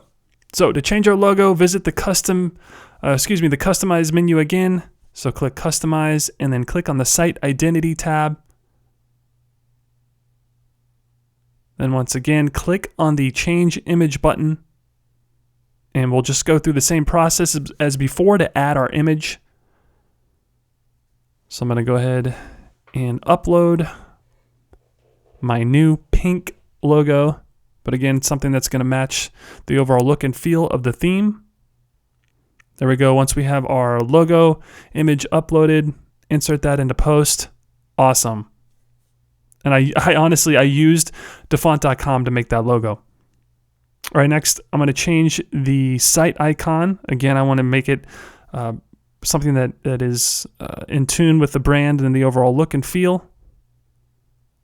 And once I have that new site icon, which I'm not going to do right now, but you get the idea, go ahead and click the Save and Publish button, X out of it, and voila. I mean, look at that. With a little bit of CSS and then a change of a logo, to me, it looks like just a brand new blog. Has a different look, different feel, and again, just some minor tweaks to the code and a new logo with this blog layout, the 2-column layout and that sidebar. Looks great. Minimalist, clean, good looking design. Got our monetization strategy going and the sidebar, the affiliate marketing campaigns. Love it. Got that revenue stream. Looks great. All right. Now, the last thing I want to show you is just another quick tip on how to change the color with CSS. Now, you've probably noticed that the only theme color on the cheat sheet is pink, but what if you don't want a pink theme? Simple. All you have to do is swap out the hex color code within the CSS, and you can change the color to anything you want. Here's how it works. If you go to colorhex.com, you can literally choose from thousands of colors and their hex color codes. Once you decide on a color, just copy that hex code and paste it within the CSS of the blog. So once I've found the color that I want to use, I'm going to go ahead and copy that color hex code at the top of the screen. And then if we go back to the blog and we open up the additional CSS module, this is where we'll be able to change the colors. And all we're going to be doing is we're going to be replacing the pink hex code with that blue hex code that we just copied. So anywhere in the CSS that has that F42C2 code, just replace it with the blue hex code and the theme will change color. Now remember, if you're having trouble finding all of the color codes to swap out within the CSS, I've highlighted them all on the cheat sheet. They're in red. And again, if you revisit the cheat sheet, it's a good way to see which parts of the CSS need to be switched out. All right, and next we need to adjust the color of the shop. So if we keep the additional CSS module open and just go to the shop page, you can see that the buttons are still pink. So once again, we need to swap out that color hex code within the shop CSS. And as you can see, changes happen instantaneously. Change from pink to blue. One more. There we go, looks good. Sidebar looks good. The buttons and the shop look good. So let's go ahead and save and publish these changes. So click the Save and Publish button. And And then let's X out of this. And then the last thing that we want to do is we want to change the logo. So obviously we want it to match the rest of the theme. So we'll visit the customization menu and then click on the Site Identity tab.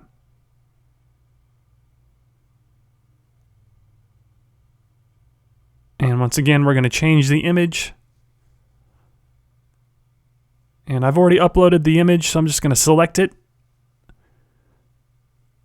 Choose image. That'll throw it into the theme. Looks good. Matches everything. And remember to update the site icon if you need to do that. And again, I'm just going to save and publish this.